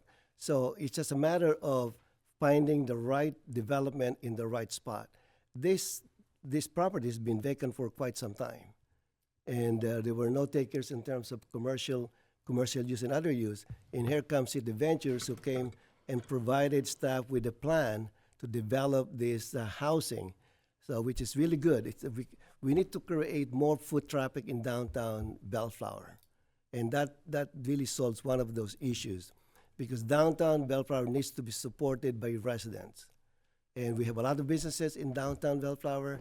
We need them to be supported by residents who will patronize this business. I think that's one solution to that, one of the goals of the city. So I just want to make that comment. Mayor, All right. May I piggyback on that comment? Sure, Okay. absolutely. State of California has put us in a bind, so to speak. This property that we're talking about, you can probably put about 3 times as many apartments on that lot with no parking at all. Say there's 32, 3 times that's 100. Well, you got 100 people living in an apartment, 2 cars apiece, with you can't park on the street. They can have that by right, according to California's standards, with any piece of property within a mile of a transit station. That's the dilemma that we live in about green space. And then when you have property, the only reason we've got this property is because the price dropped on the old White's Funeral Home property, and we thought it might be a good idea to partner up with a developer to do something there, and maybe to get something that we want, that we can do, that can pencil out. If a project doesn't pencil out, if the developer can't afford to do it, the property's too high, you got to have so many units per acre. You can't build anything that don't pencil out, and by increasing the density, you use up the land and you lose the green space. It's something that is very hard in today's climate. This is a downtown area. Downtown is an urban area, and this council up here has worked really hard trying to build on our downtown and try to make it something that it hasn't been in a long time, and it's coming along. It was 25 years ago, downtown was a blighted area, and it's come back, and this is the outskirts of the downtown, and these are the restraints that a city has, with Sacramento on the verge of suing every city that don't follow their rules that we're up against. And I think this is the best project that can happen there in the climate that we live in today. Thank you, Mayor. All right, thank you, Councilmember Danton. Mayor Pro Tem Sanchez. Yeah, thank you, Mr. Mayor. I just want to kind of circle back to a comment that I made earlier. We are having great discussions with our park master plan as well to do some of the park areas, including Pirate Park, including behind the the Johnny Rebs, and we're also looking at a few other spots within the downtown. Even tonight, there was, Potential. I got to be careful. There's conversations happening across open spaces for the downtown, specifically for the fact that we are, to the Mayor Emeritus' point, we are bringing more body heat to the downtown. We do acknowledge that we want to have more open space in the downtown. It is challenging. I'm not going to say that it's easy, but just wanted to bring back that to the table. All right, thank you, Mayor Pro Tem Sanchez. Yeah, and Councilmember Coops. thank you. I appreciate the comments that were made by the commercial broker, and he may or may not be aware of what is called the RENA rules, whereby every city in the state of California has been given the mandate on how many units it's to build in the next 10 years. Mr. City Manager, what's our magic number? 3765. Thank you. All 37. right. 8 years, by the way. 8 years left. I 8 started years. at 10, now we're down to 8. And so we're expected by the Sacramento to build 3,765 units in a built-out community. That's a big challenge. Whether we can make it, we're not sure. But we have to show a good faith effort that we're trying to achieve those numbers. Otherwise, the purse strings that Sacramento controls are in jeopardy. We say, okay, you guys didn't make it, then you don't get this X amount of dollars. So we have to be cognizant of what it is that we need in order to make that number. Now, in a perfect world, we would have a beautiful commercial building there with all kinds of tenants and mom and pop stores. But guess what? Amazon killed that for us, so we don't have that chance to put that type of commercial unit there. 20 years ago, I would have never dreamt that cremation was going to take out all of the mom and pop funeral homes. This one was owned by Rose Hills. The mom and pops gone down, went home 30 years ago. But that funeral home's been there since the mid-30s, and it always thrived. But again, mores change, people change, economics change, and that kind of activity is no longer demanded like it once was. So I appreciate what you're bringing forward, especially about the green space, and I hate to think that we have less green space than Japan, because like you mentioned, it's a pretty intense, built-out place. Sonny's been there many times, so he'll testify to it, and tells me there's no trash cans anywhere because nobody throws down any papers. I thought that's pretty impressive. But I just wanted to tell you and the rest of the audience how it is that we come up with a solution to buy a property, use it in such a way that we can improve the city. I'll be honest with you, when I look at what 2-bedroom, 1-bath houses, 900 to 1,000 square feet in Lakewood, are selling for, Mr. City Manager, $900,000. This is not a bad deal at $650 if that's how it really comes in at. I expected him to say $750, but what do I know? But nevertheless, I think it's the best thing at this point in time. And we're always cognizant too, whatever we decide tonight, and Planning Commission will say the same thing who are here tonight. What decisions we make impact the town for the next 100 years. These buildings aren't going away for at least 100 years. So these are huge decisions. But as mentioned by Councilmember Dutton, because we have a train track going through the middle of our town, everybody that's within a mile of that doesn't have to provide any parking for their units anymore. They say, oh, you're going to ride the train, and you're going to ride the bus, you're going to ride a bike, but cars aren't in the mixture anymore. We think that's a problem. Maybe it won't be 30 years from now, but it sure is right now. So I'm trying to explain to the public how it is that we come up with these solutions. City Ventures has done projects in our town 3 or 4 times prior, and they always worked out, and they always fill them up, and they always sell them. And so it doesn't bother us to kind of partner with them because they've always been so successful and built a quality item that we've got good tenants and good homeowners and good contributors to our city. So thank you, Mr. Mayor. That's all I right. have. Thank you so much. All right. What's your pleasure? Mr. Ju- Mayor. Can I admit, Oh. do I get any support for the railings on those patios, or are you is it going to die because you guys love bicycles out on the patios? What, you go with me? Yeah, because you don't want to put like barbecue grill. You know what I'm talking Wait a about. minute. Hold on. All right. Can you bring up the front elevation? Yeah. The barbecue out of there. And Okay. Mr. So Mayor, are you talking about the I'm That- talking about that It's second talking to make story. it solid is what you were trying to do. this one here? Yeah. I don't like the rails because you see all the junk on the patio. But it does change the appearance of the building. Yeah, it does. Now, I'll go with this. If Or we just- maybe how about in the CRNR? This place has garages, so that's where Yeah. the bikes are going to Don't be. place, All right, don't so you- place by, well, by why don't A we barbecue would be there. CCNR. Well, what if we just did it on Flower Street where you see it? I don't care about it. It's an attorney question. Can you put it in the CCNR? On facing Flower Street, you cannot store They're not going to, not bikes up there.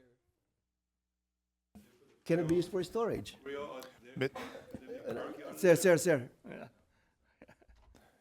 Mr. Mayor, members of the council, given the direction of the city council, one of the requirements is that we review the CCNRs, so we can surely put that Okay, in there. I think that's the best vehicle, I think. CCNR. Yeah, You okay with that? I'm president of 2 homeowner associations. I know how that goes. You're a neighbor and you got to make them an enemy out of them. You know? Get your Just send bikes them a on- code. Well, just on Flower Street anyway. Hey, I live on Tremont Lane because we had 5 trees there. They all signed the documents on Friday night. Sunday morning, all I heard was chainsaws. They cut every one of those trees down. That was There's no longer Tremont Lane. on Tremont Lane. All right, so we're okay with that, CCNR? Yeah, all right, so we'll All let right. that die. No, it's not dying. It's not Well, no, dying. put it in No, it's not CCNR, but we don't look at that. The staff takes care of that. What's the Yeah. enforcement on it? Yeah, what's You the don't have enforcement enforcement, mechanism on that? Actually, the standard conditions that we insert into all CCNRs that we review is that the council, or I'm sorry, the city actually has a third-party beneficiary enforcement ability for the CCNRs for those matters that have been conditioned by the city. So this Yeah. would fall under one of those, So it's those going to be under conditions. code enforcement. So Brian under can, code Brian Yeah, can, code can enforcement. can cite- send do citations. Cite. Yes. Okay, Okay. Okay, that works. Well, with There you that go. said, Mr. Mayor, I'd like to First make time I a, heard of that. okay, go ahead. I'd like to make a motion to adopt resolution number 26-12-A, resolution authorizing the city manager to execute a purchase and sales agreement, file number 1125, in a form approved by the city attorney between the city of Bellflower and Bellflower 5 INV LLC for this purchase of real property located at 9855 Flower Street, APN 7109-013-904, with the friendly amendment as suggested by the mayor on the executive summary, correct? Right, okay. And a motion to, do you don't want it together? If we could do the 2 items separately, it would be helpful in this instance. In terms of voting? Yes. in terms Okay, of all voting. right. There's a voting, Well, yeah. then I'll stop my And motion. then, public hearing was how about the duly- CCNR? And with the CC, and the friendly Amendment. amendment On the by CCNR, Councilmember Coops of the CCNR. okay? Any, Any seconds there? or the motion? Oh, by- second. Oh. I'll second that. Motion I by, don't do all the seconds. Yeah.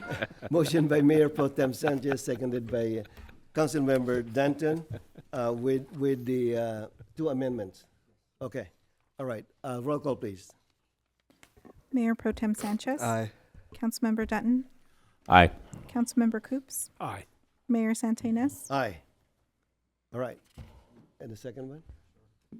Mr. Mayor, I'll make a motion to approve the mitigated negative declaration number MND 25-01, general plan amendment case number GPA 25-02, zone change case number ZC 25-02, specific plan case number SP 25-01, vesting tentative map number TM 84789, development review case number DR 3-25-16185, and development agreement number AFN 1125.1, and 2, adopt resolution number 25-13, and 3, read by title only and waive first reading and introduce ordinance number 1456. Second.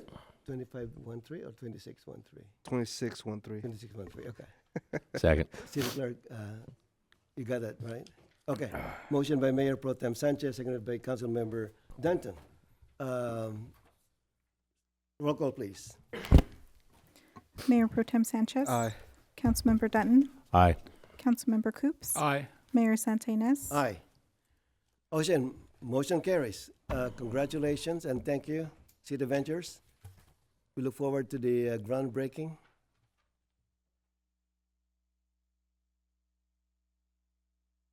In 3 months. Yeah. Sonny wants to do it while he's still mayor. That's the deal. How did you know that? Well, that's not such a hidden agenda, All you right, know? very good. All right, do you want to take a break? No, let's Or- go. Let's go, okay. Yeah. We need Councilmember Morse. Oh, yeah. Yes, Mr. Mayor, I believe it was the desire Oh, of the council yeah, to do 12D, 12D. 12D, let's go 12D. Okay. 12D.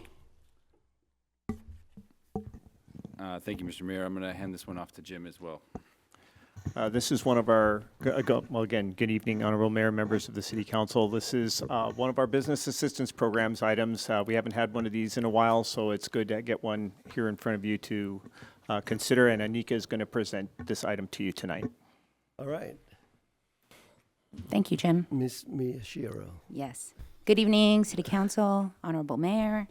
I'm here with this public hearing item to consider a loan application submitted by Steve Kim, owner of Combe Pharmacy. He has submitted an application for Chapter 3.1 of the Business Assistance Plan.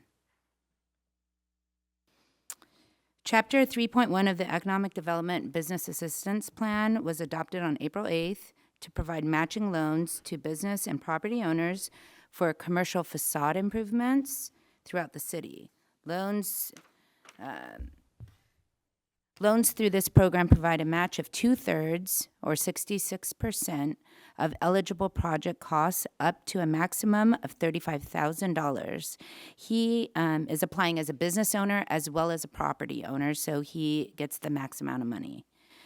The funds will be dispersed through invoice reimbursements, and these loans are provided at 0% interest and forgivable over a 5-year term.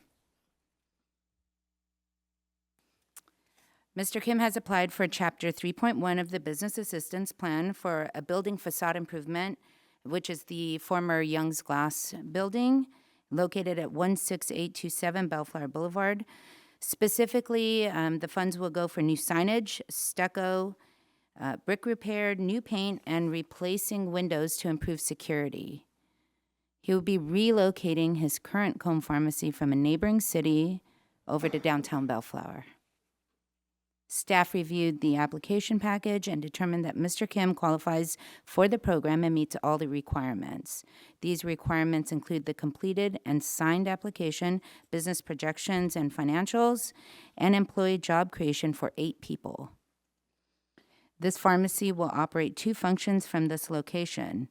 The front will serve as a traditional community pharmacy, and the rear portion of the building will serve as specialty long-term care pharmacy. This slide shows the renderings of a proposed signage for the building from the front and side views. And staff recommends the City Council open the public hearing, take testimonial and documentary evidence, and after considering the evidence, consider adopting Resolution 2611, or alternatively discuss and take other action related to this item. That completes my presentation. Thank you. Mr. Kim is also here in the audience. Oh, he's here. Okay. To very answer good. any questions for you as well. Okay. Any question of Ms. Miyashiro? Mr. Mayor, I have one question. Yeah, go ahead. One question regarding the forgivable part of the loan. That's assuming all payments are made, correct? Forgivable is the portion that the city puts up, which would be the 66%. If he meets all the terms of staying in business, operating as such, completing the project as he presented, then 1/5 gets forgiven every year. If he closes for Perfect. business, the remaining balance will be due. So no payment. So no payment. It's if he stays in business for 5 years. Very good. 0%. Thank you. That was it. Just Okay. wanted a refresher. All right. Question. So it's always 0% no matter how much time is used of that 5 years, correct? Correct. There's never any interest. There is no interest. And all he has to do is be in business at least 5 years, and we'll wipe the slate clean at the end of 5 years. Correct. And I'll ask the other questions of the applicant. Thank you. And that'll be Okay. incrementally, Councilmember Coops, so it isn't all wiped out in 5 years. He'll get, as Ms. Miyashiro Reduction. said, it's reduction of It's 20%. 1/5 every 20 year. Yeah, every year. And So that 1/5 a year. 35,000, so he's actually spending 34% more than that. 35 is the net of the 66,000. Correct. Or 66%. Correct. Thank you. So he's going to spend about roughly $17,000, $18,000. Is his share. Yes. Okay. Yep, there you go. You're the accountant. Yeah. All right. Councilmember No, London? no Okay. questions. Can we call on the applicant? I think we have some questions for you. Hello, council members, mayor. My name is Steve Kim, and I'll answer whatever questions you have. Mr. Kim, how long have you been in business? We've been in business since 1985. It was owned by my mother. She's a pharmacist. We've been there, since 1985. Very successful business. But right now, because we bought that building right there, You bought the building on Bellflower Boulevard. that's why we're moving into Bellflower. So Okay, you should. Okay, all right, good. How do you pronounce the name? Is it Koam or Koam? yes, Ko-Am. See how Ko-Am. it's capitalized K and A, Korean American. Oh, I see. I see. Okay. Okay. That makes sense. That makes sense. And I'm assuming that when Ms. Miyashiro mentioned that you're moving from a neighboring city that she will not mention, I'm guessing it's the initial of Artesia. Artesia, yes. Is that correct? So, Is that correct? Well, in fact, the reason I found out is I Googled because I'm trying to find out where's this Quam. Guam Pharmacy. Initially, because in the staff report, A was not capitalized. It was uppercase. So I Googled it, and it says Artesia. So I Yeah. kind of question, there's nothing in Bellflower. And I look at the address, and this is the address. Okay, so you own the whole building where Victory Yes. Medical Supply is? Yes. Mhm. Okay, and the parking lot next to it? Yes. Okay. And how many years have you have you owned the property? I believe it's going on like 10 years. Already, huh? Yeah. Okay, okay. And can you show the first slide, Ms. Miyashiro? Okay. Can you explain to me the open to the public, the portion that's open to the public versus specialty long-term care? What's Sure. the distinction between the two? Yes, the open to the public is just like a CVS or Rite Aid. Okay, it's open to the public. The back portion is not open to the public. It's a closed door pharmacy, and we service facilities, long-term care facilities. Yes, nursing homes. You know. Oh, do you have someone deliver or they'll Everything pick is up? delivered. Nothing is nothing comes through the back door. okay. That's a Oh, closed I see. door. Okay, okay, okay. That's my question. Okay. And it's two separate entities. It's not combined. We have both state license for each one, so it just Okay. happened to be in the same building. But Okay. And in terms of business hours, are you going to be open? What hours are you going to be open? What days? 9 to 3 o'clock on Saturdays, and then weekdays 9 to 6. Oh, 9 to 6. Okay. Okay. Very good. And then 3 full-time staff and 5 part-time staff. Okay, that's good. More And we hope to employees. try to add to the community here, with pharmaceutical services for everyone.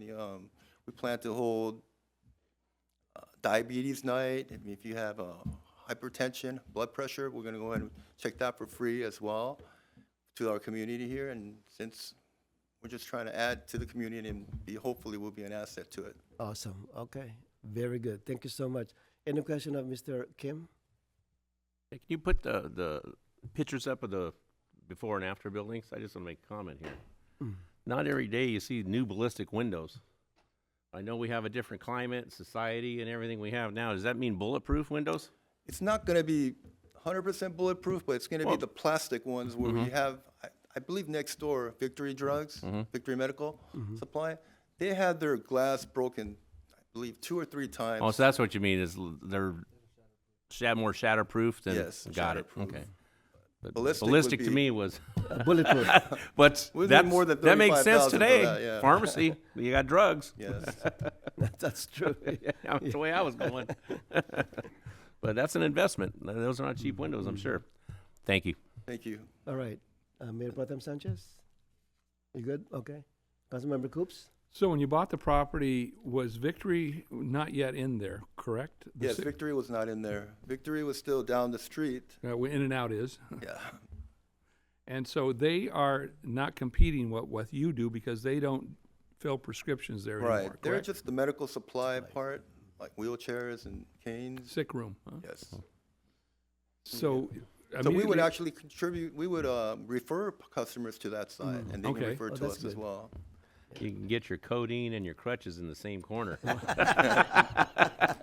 Well, you're well aware that That's 100 feet away, you've got Medic Pharmacy immediately Oh, across. yes. We're very aware of Medic Pharmacy. We've been working with Medic Pharmacy. It's a lot of one of our clients are the same with Medic Pharmacy, and we have a good relation with them. Okay, so you think there's enough business to There's keep plenty both of going? business to share and Yeah. for everyone to prosper. Okay. So you remember when you bought it, was it a paint store on the corner? Jackson Paint, or was it No, always was Young's? Young's, you're right. We bought it from Young's Glass owner, the So- owner of there. Okay. It's funny how we acquired the property, but we kept getting broken into, our pharmacy at Artesia. And every time we'd have another broken door, we'd call the glass company up. He'd come over and fix it. And by like the third or fourth time in 1 year, he said, hey, you want to buy this land, this property I have? And we took a look, and somehow we ended up acquiring it wow. that way. So it was kind of fate to be here, I think. That's good. The building next door, which is the Victory, originally that was built as a Pep Boys, which is an auto. Oh, really? Yeah. And if you look around the back where there's a bay back there, that's where they changed the tires. You know how there's an indentation? Oh, yeah. Does that make sense? That makes sense now. Right, and they were gonna move out, and so the owner of the building had to buy the property next to it where the 10 parking spaces were. So he bought that, bulldozed that in order to keep Pep Boys as a tenant, because as you know, parking is pretty scarce over there. Oh, yeah, it is very scarce.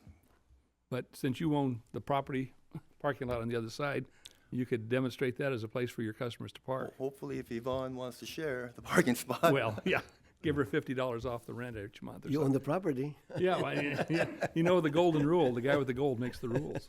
So, All right. that's all the Okay, questions I anything have. else? No, you're good. Mr. Mayor, would you like a motion? Well, I just want to make a comment that I'm really glad that we're able to provide this kind of assistance, Yeah. that we have money in our budget, and it's really good for the business in Bellflower. Oh, yes. Yeah, Well, we're very grateful. yeah. Okay, very good. Thank Did we you. open the public hearing on this? No, there's no public hearing. Oh, it is. Oh, there it Is is. it- I thought it was, Make it a looked motion to to me open on the my public hearing, there. Mr. Mayor. Yeah, okay. Oh, it is. Is that your motion? Second. There you go. Motion by Mayor Pro Tem Sanchez, seconded by Councilmember Danton to open the public hearing. Without objection, that will be the order. Anyone here would like to speak about this item? Mr. Mayor, seeing none, motion to close the public hearing. Okay. Second. Motion by Mayor Pro Tem Sanchez, seconded by Councilmember Danton to close the public hearing. Without objection, that will be the order. Hey, All right. Mayor, I'd like to make a motion to adopt resolution number 26-11. Resolution authorizing the city manager to execute agreement file number 1134 in the form of an approved by the city attorney I'll second that. with Quang J, which is Steve Kim, to lend the funds of the building facade improvements for Coam Pharmacy at 16827 Bellflower Boulevard for Bellflower Economic Development Business Assistance Plan, Chapter 3.1. I'll second that, Mr. Mayor. All right, motion by Councilmember Danton, seconded by Mayor Pro Tem Sanchez to adopt Resolution 26-11. Roll call, please. Mayor Pro Tem Sanchez. Aye. Councilmember Dutton. Aye. Councilmember Coops. Aye. Mayor Santinas. Aye. Motion carries. For the record, where's Mr. Kim? He got out of here quick before he changed our mind. Yeah. For the record, there should be a space between co and then am. They're separate words. Okay, All right. just for the record, separate the words co-am. Yeah. Okay. Where you been? All right, item 12C, Mr. Smooth. Thank you, Mr. Mayor. Item 12C is going to be handled by Mr. Gurecki, I believe. Yep. All right, Mr. Gurecki.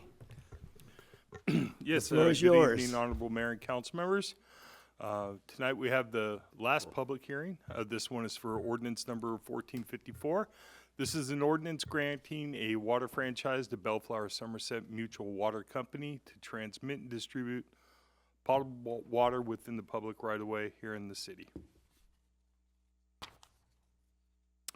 As a quick overview, in April 2001, the city granted a franchise agreement to Bellflower Somerset for the purpose of transmitting and distributing potable water in the city's public right-of-way.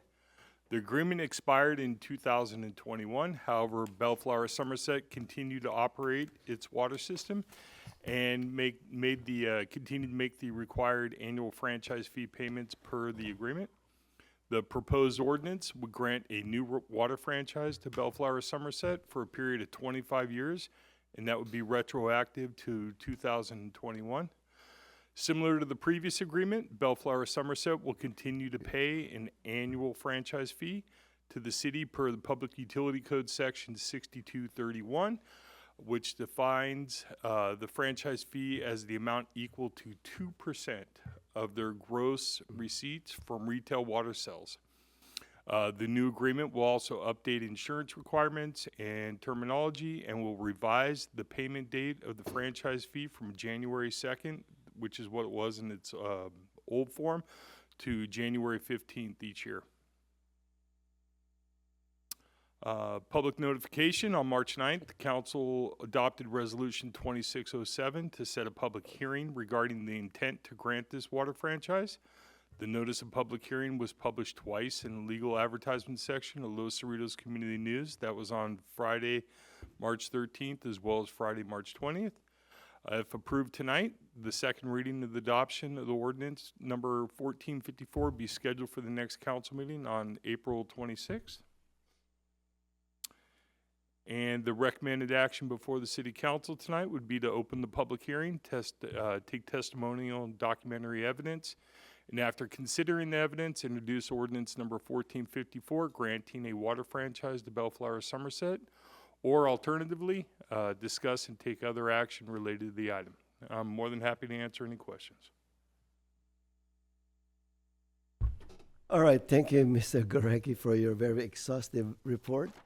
In the water bill, there's two sections, right? For when the consumer gets their water bill, there's a section for the water and then the service fee. Yeah, you have a meter service charge and your commodity rates. That's typical on all water bills. Right.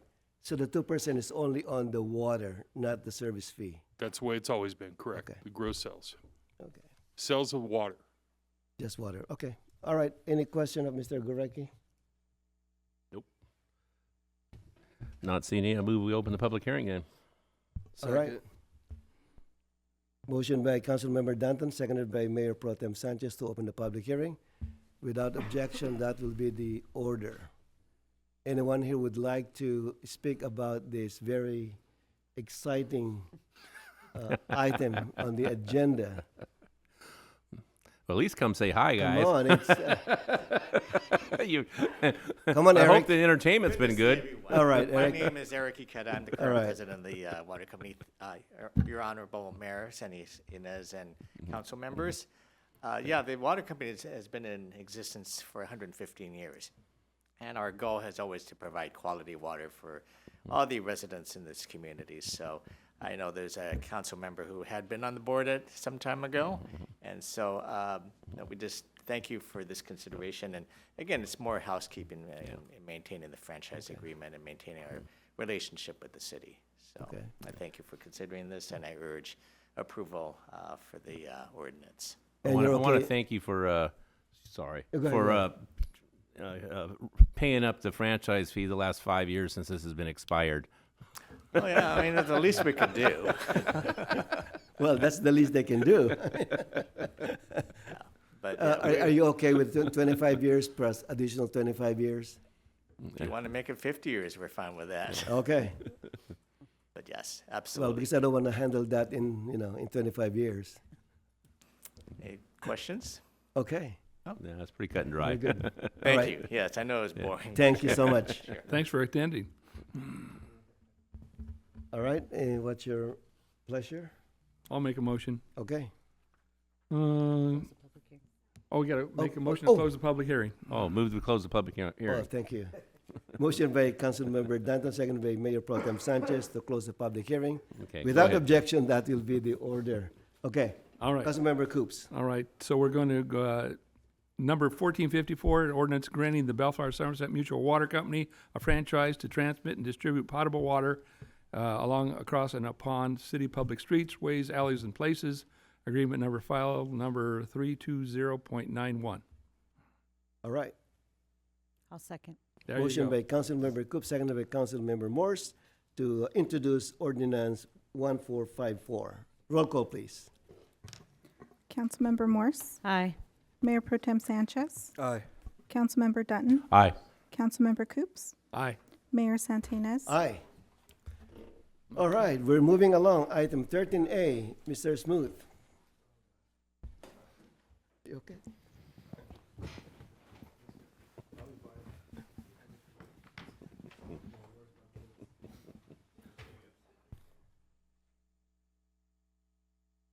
You had enough, Bob?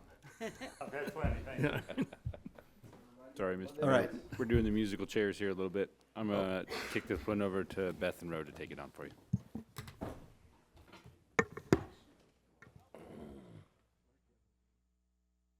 That cleared them out, didn't it?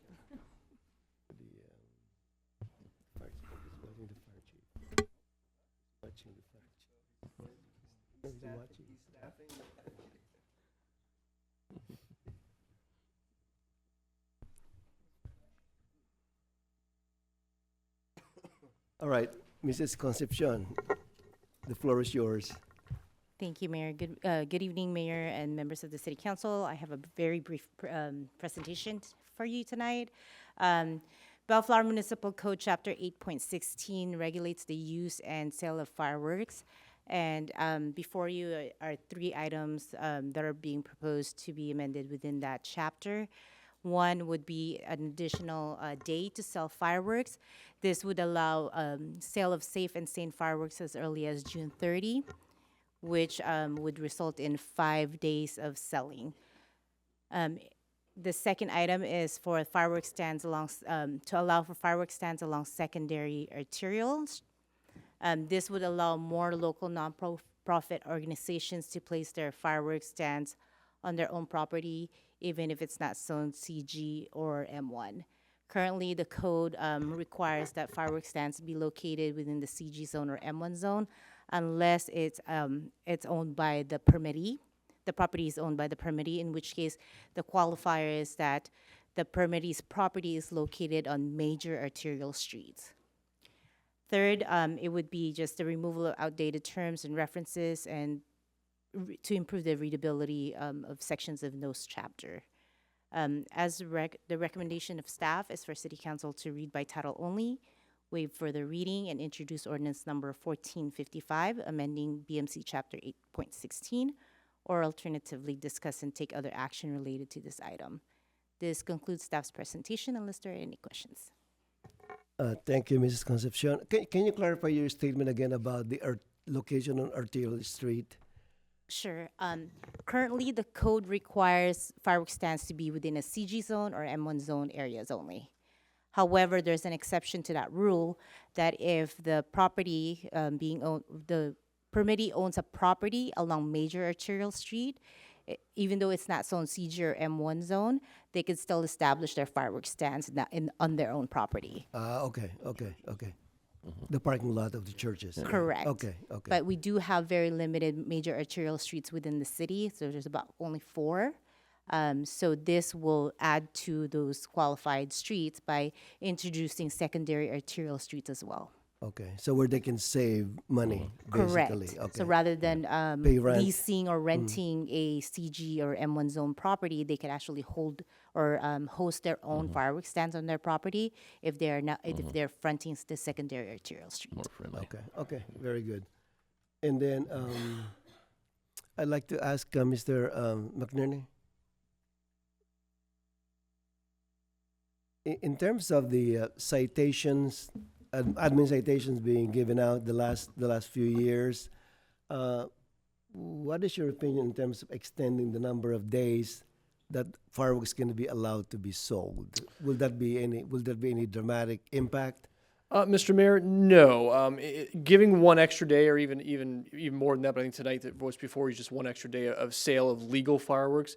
I don't see that as being any impact on our efforts or even the community efforts to combat illegal firework usage. One thing which I'll disclose to you, myself and Beth and Rose spoke last week on, was even possibly extending the time frame of when legal fireworks were even allowed to be used. Now that, on that matter, I protested and said no to that. I think we can allow the selling of the fireworks one day earlier, but not to extend the use of legal fireworks for that extra one day as well. The time frame we have in place right now, July 1st or the 5th, is sufficient in my opinion for that. But what's before you today, I don't see that being any impact on the complaints we receive, the amount of illegal fireworks that are being used, which we're combating on. I don't see what's before you today having any impact on that. So how would we communicate that with our residents that, let's say, if they buy the fireworks on June 30, that they cannot use it until July 1st?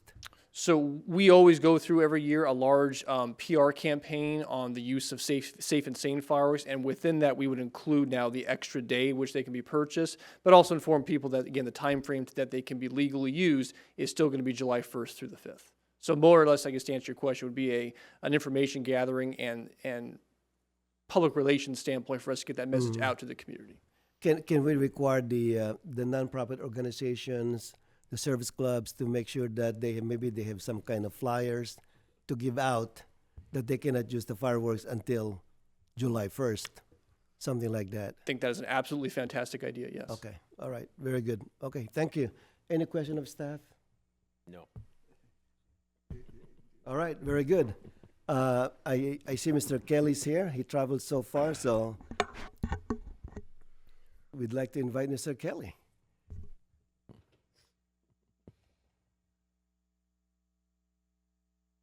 Do I still have to sign in when I'm invited? Yeah, you can. Sure. Just for the record.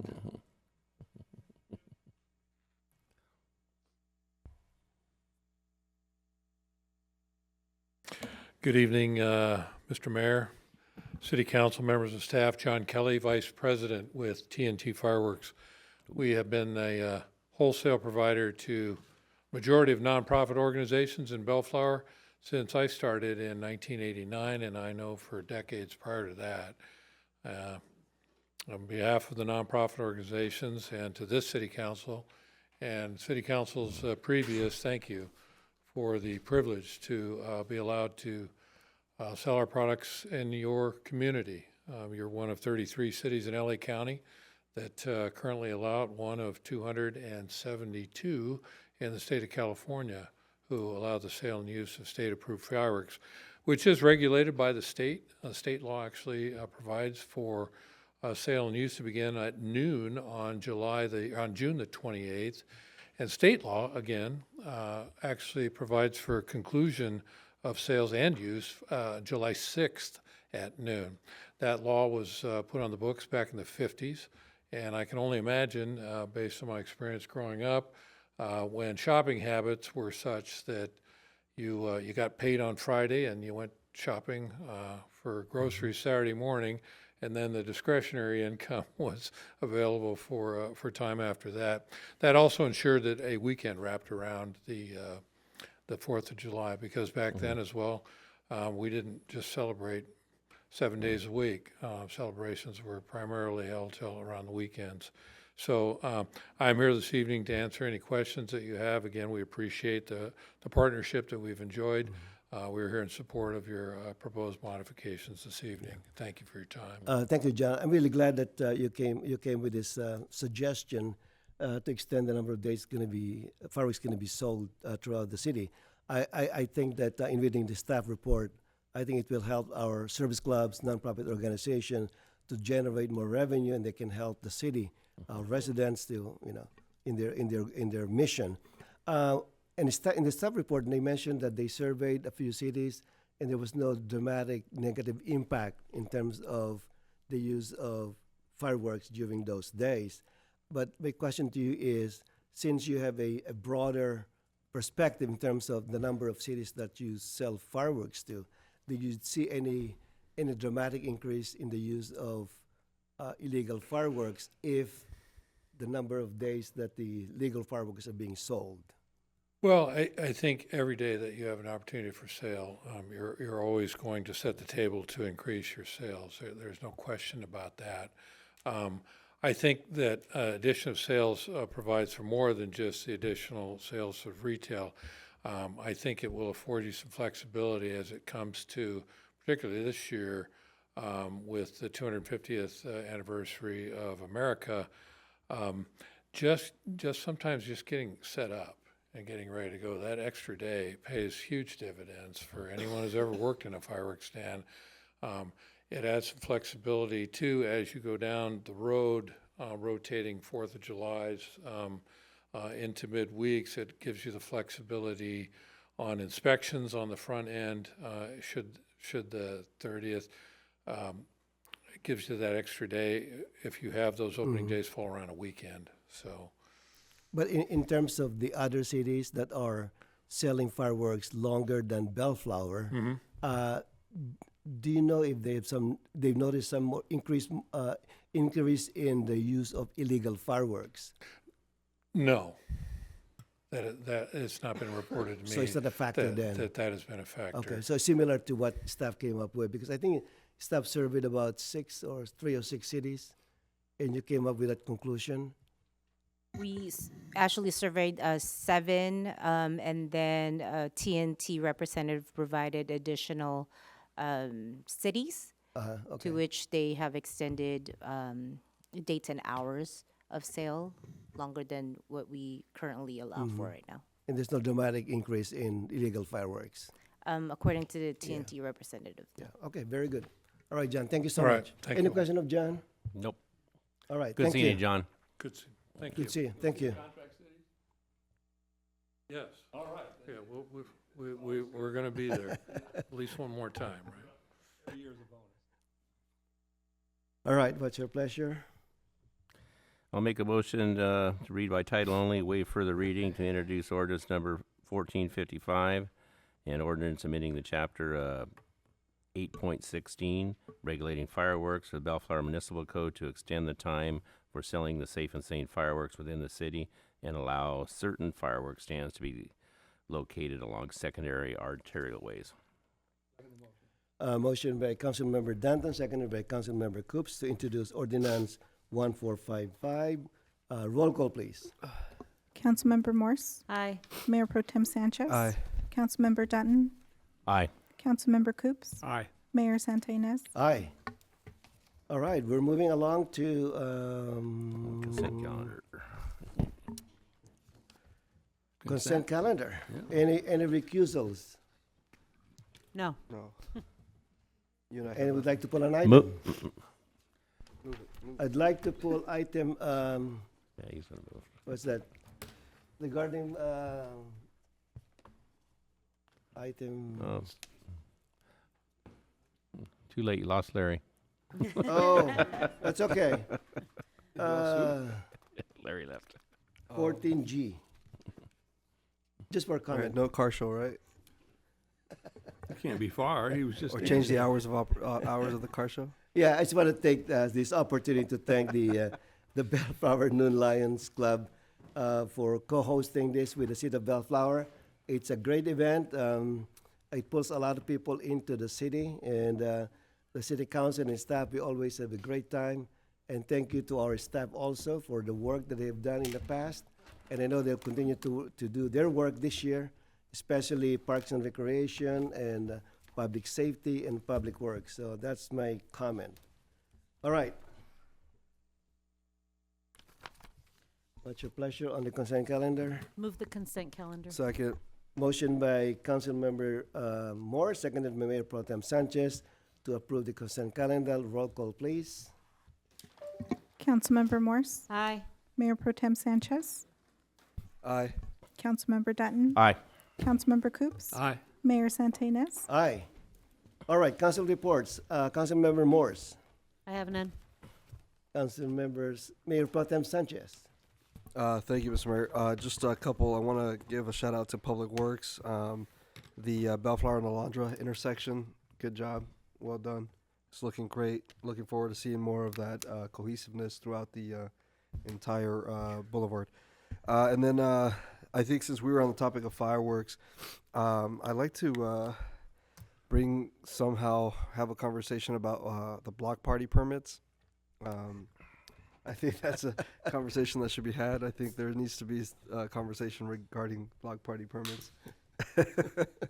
So just a future item of consideration to see whether we can amend or revamp our block party permits policy. All right, that's it? And that's it, I think. Okay, thank you. Councilmember Dundon. I have nothing to share tonight. Councilmember Coops. Why is Victor crying? Because of the block party permit. I see. Very dramatic. I'm happy to announce that I have no memoriams this week. My friends are all still alive. So I have nothing. All right. Just a couple of comments here. With Councilmember Sanchez, we attended the benefits fair sponsored by Assembly Member Jose Luis Solache Jr. Let me make sure it's spelled correctly. It was a great event. It was held at the center in Lakewood, but I saw a few residents from Bellflower attending that. It's a great event for seniors. They were given information about the benefits to seniors from housing to medical care to identity theft and so on and so forth. So great presentation. So thanks again to Assembly Member Solache. And on that note also, I'd like to adjourn this meeting in memory of James Patrick Whelan. James Patrick Whelan was born on January 19, 1941 in Phoenix, Arizona, and passed away January 30 at the age of 85. Jim and his family later moved to Pasadena and eventually made his home to Long Beach and then to Bellflower. He graduated from California State University in Long Beach with a Bachelor of Science degree. Jim worked in the aerospace industry for 40 years and then continued working as a longshoreman until his retirement. He was an active member of the Knights of Columbus in St. Pancratius Church, where he served as Grand Knight, participated in numerous activities, contributed to the church festival. He later transferred to the Bellflower Knights of Columbus, where he remained active as an officer and helped run Monday Night Bingo. Jim had a passion for sailing and car racing and earning numerous awards in those endeavors. He will be remembered for his sense of humor, compassion, willingness to help others. He left an indelible mark on everyone who knew him, and he will be deeply missed. He survived his wife of 47 years, Lilia, as well as his sister and cousins. So our deepest sympathies and condolences go out to the entire Whelan family. So with that, we are adjourning this meeting in memory of James Patrick Whelan to the next regular council meeting, Bellflower, at 5:30 p.m. on Monday, April 27. April 27.